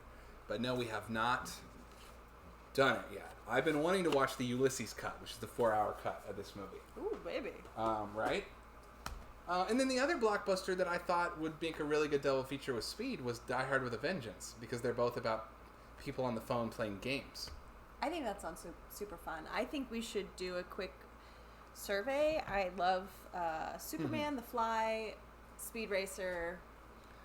I love how The Fly is a blockbuster too, like bending the rules of blockbuster, because it was released in summer. Which, by the way, here's my list of things that were released during the summer. Armageddon. These are July 4th weekend releases. Superman Returns, which is often marginalized, I think great sequel, but I would love to go down the Superman rabbit hole. Richard Donner 1 and 2, and then Superman Returns, Bryan Singer. Mm-hmm. I've been really wanting to rewatch AI. War of the Worlds was a 4th of July weekend release. So was Armageddon. And here's my other big pitch. Terminator 2, which celebrated its 30th anniversary 2 days ago. Mm-hmm. On the 4th. It was released 1991, July 4th weekend. So, and I like how Glowcat said they're going to watch Speed Racer regardless now. So I'm going to try and... What were you saying, Stephanie? You were listening? I mean, that looks pretty... I'm trying to capture what you were just saying. The only other one was Superman, because you had pitched that. Is there anything else on your mind? I think that looks like a great list. I mean, we briefly talked about it before the stream, so yeah. I'm, down for whatever. I think we should throw up a poll. Cool. I mean, T2 is... T2's amazing. Yeah. I think that T2 is the best. My vote for best action movie of all time. I think my top 3 are Mad Max Fury Road, T2, and Police Story. All right, Wedge. You're going to have a chance to turn those votes into reality. I'm going to make it so that everyone can do multiple votes on this poll, which means you can vote for 2 that you like. And I'm going to go ahead and write in all of our picks here. All right. They're going to be T2, Speed Racer, The Fly remake, Waterworld, and Superman. And really, T2, we make a great argument for all these. Speed Racer is a failed franchise that everyone in this stream loves, that we can revisit. The Fly is an interesting movie in that it's a star-driven horror movie released in the summer. Mm-hmm. T2 just celebrated 30 years. Waterworld is a failed franchise that has an extended cut that probably most of us haven't seen. And Superman in honor of Richard Donner's legacy. And here we go. Vote for as many as you want. Oh, I guess I'll cost you 1 bit each for additional votes. Because I have to. So,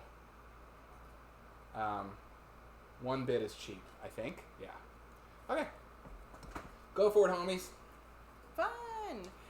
And we can always bring back Armageddon. We're going to get to Michael Bay, right? For sure. And, like, keep in mind, we're doing blockbusters the entire month, so... I would also love to do a female-directed blockbuster because I know that someone directed Point Break. Her name's Catherine Bigelow. She made Point Break and Zero Dark 30 and The Hurt Locker, don't you know? She also made Near Dark, which is nearly the most best vampire movie of all time. Her name is Catherine Bigelow. And maybe if we do James Cameron, we could do Catherine Bigelow next as Revenge Against James Cameron because they used to be married. Then they got divorced, yeah. Because they used to be divorced and then they got married. When they got married, I think it's pretty scary. How they both got married. Oh, baby. Mm-hmm. Look at Near Dark is the best vampire movie of all time. There you go. 1 more bit to vote. I thought I used my vote in the right way. And then I... Oh no. Is someone voting for The Fly multiple times?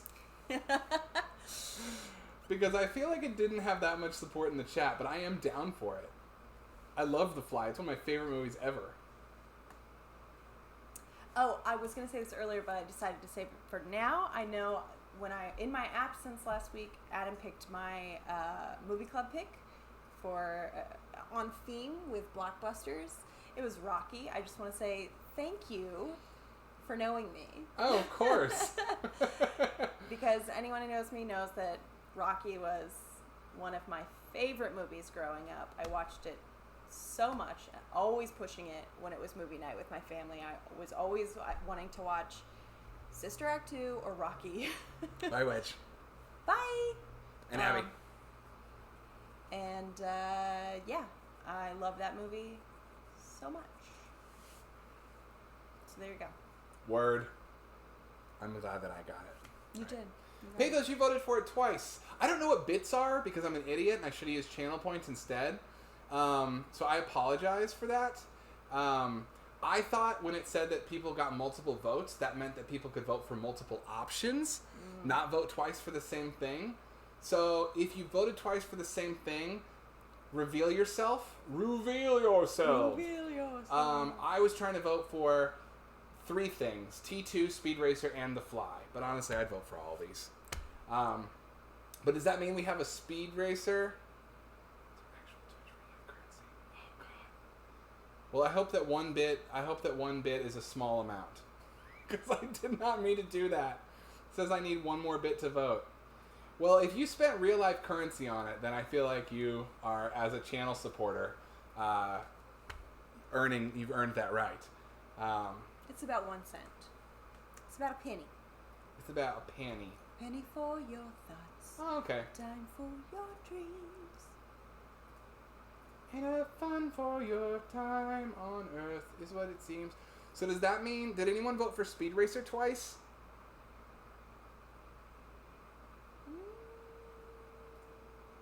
I mean, if Pathos voted for The Fly twice and we just had 6 viewers, it stands to reason that no.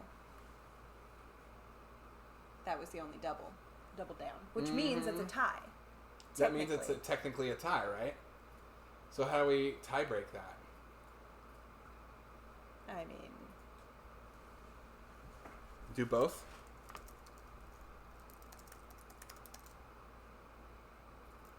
Episode 26.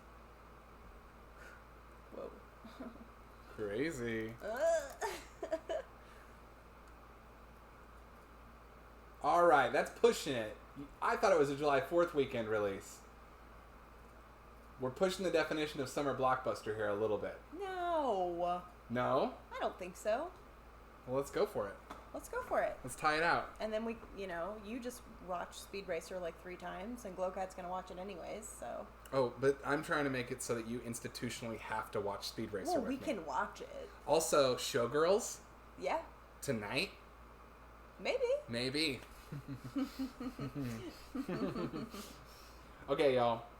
Well then shit, I really don't know how to. I feel like you can watch ads on Twitch for bits. Most of the time it gives you 5 to 10 bits. Oh, interesting.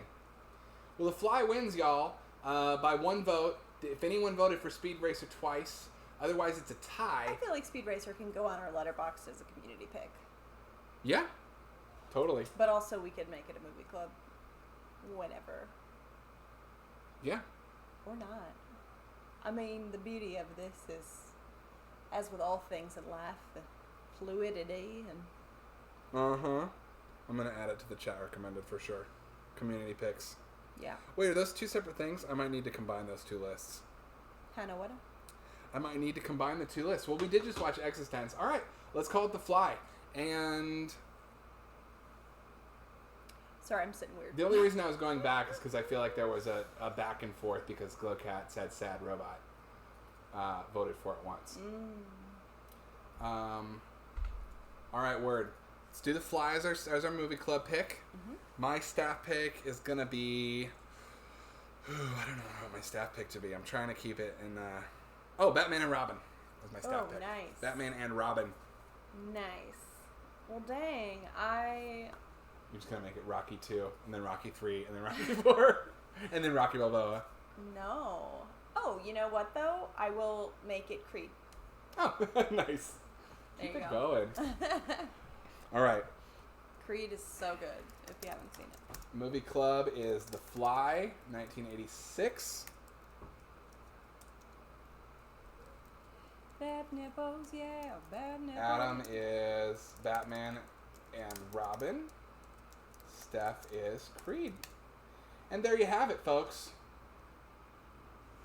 Yes, it is. Creed is fucking great. Taking a photo of that. Yeah, Creed is fantastic. Ryan Coogler. Well, cool. And I'm a little disappointed we didn't get more love for T2, but I feel like that's just because everyone's super familiar with it. But I, for one, I kind of want to either, like... I was going to think that maybe it could be our movie club pick, but it feels like either we save it or I just watched it this week because I almost watched it last night. Yeah. And I took a risk and didn't in case it would be a movie club pick. So now it's on me. Wow. The burden you bear. I'm going to try and watch as many 90s action movies in particular as possible. And Creed 2 we have and we haven't watched yet. Creed 2 we have not watched yet. Yeah. All right, well, do we have anything else to add? I don't think so. All right. Well, thanks for stopping by, everybody. You have been in a video store. We love having you here. Thank you to all of our regulars. Thank you to all of our first-time viewers. And watch The Fly. Also watch Speed Racer if you want to, since it was neck and neck. And we'll talk about both next week. But our official movie club pick is The Fly. I'm recommending Batman and Robin. I'm recommending Creed. And you can follow us on Instagram at You Are In A Video Store, on Twitter at You Are In A Video. You can follow our letterbox at Protextor, which is also me on Instagram, and Flock of Schmeagles for Stephanie. That's me. It's not me. It's me. Be kind, rewind, watch more movies, be good to each other. I'm going to add a new one. Get vaccinated if you're not in the Delta shit. Black lives still matter, even if it's not trending. We love that you came by today, and we hope you get home safe. See y'all next time. You are in a video store. Say you are in a video store. You are in a video store. Say you are in a video store. You are in a video store. Say you are in a video store. You are in a video store. Say you are in a video. From Lewis to Mamoulian, Cooper to Leone, Kobushi and Suzuki. These movies take you to New Orleans. We recommend it. Never pretentious. It's never ending. Just where our head is. It's one Kauai and a Slaughterhouse 5. Those Hollywood nights are Hong Kong on fire. I could watch it all night, but stop and rewind. Watch it again. You're strapped in, ain't no stopping the ride. That's Ginger Rogers the time. Swing down to Broadway and lights. Ishii, Miike, Tarkovsky, Almodovar, Von Sternberg, Dietrich, Garbo, Garfield, Heathcliff, and Transformers over on the 80s TV show. You need a hand, we can reach it. Move in silence like Bernal Melly is Mishu. Spending afternoons with Maya, then watch Freddy Got Fingered. It's all love for that silver screen, baby. What that TV do? And we here every week too, so don't you touch that dial, bruh. We ain't skipping the previews. You are in a video store. Say you are in a video store. Yeah. You are in a video store. Say you are in a video store. Yeah. You are in a video store. Say you are in a video store. Yeah. You are in a video store. Say you are in a video. You are in a video store. Say you are in a video store. Yeah. You are in a video store. Say you are in a video store. You are in a video store. Say you are in a video store. You are in a video store. Say you are in a video. You are in a video. You are in a video. Yeah. Welcome to the rental shop. Yeah. Welcome to the rental shop. Welcome to the rental shop. Yeah. Welcome to the rental shop. Yeah. Welcome to the rental shop.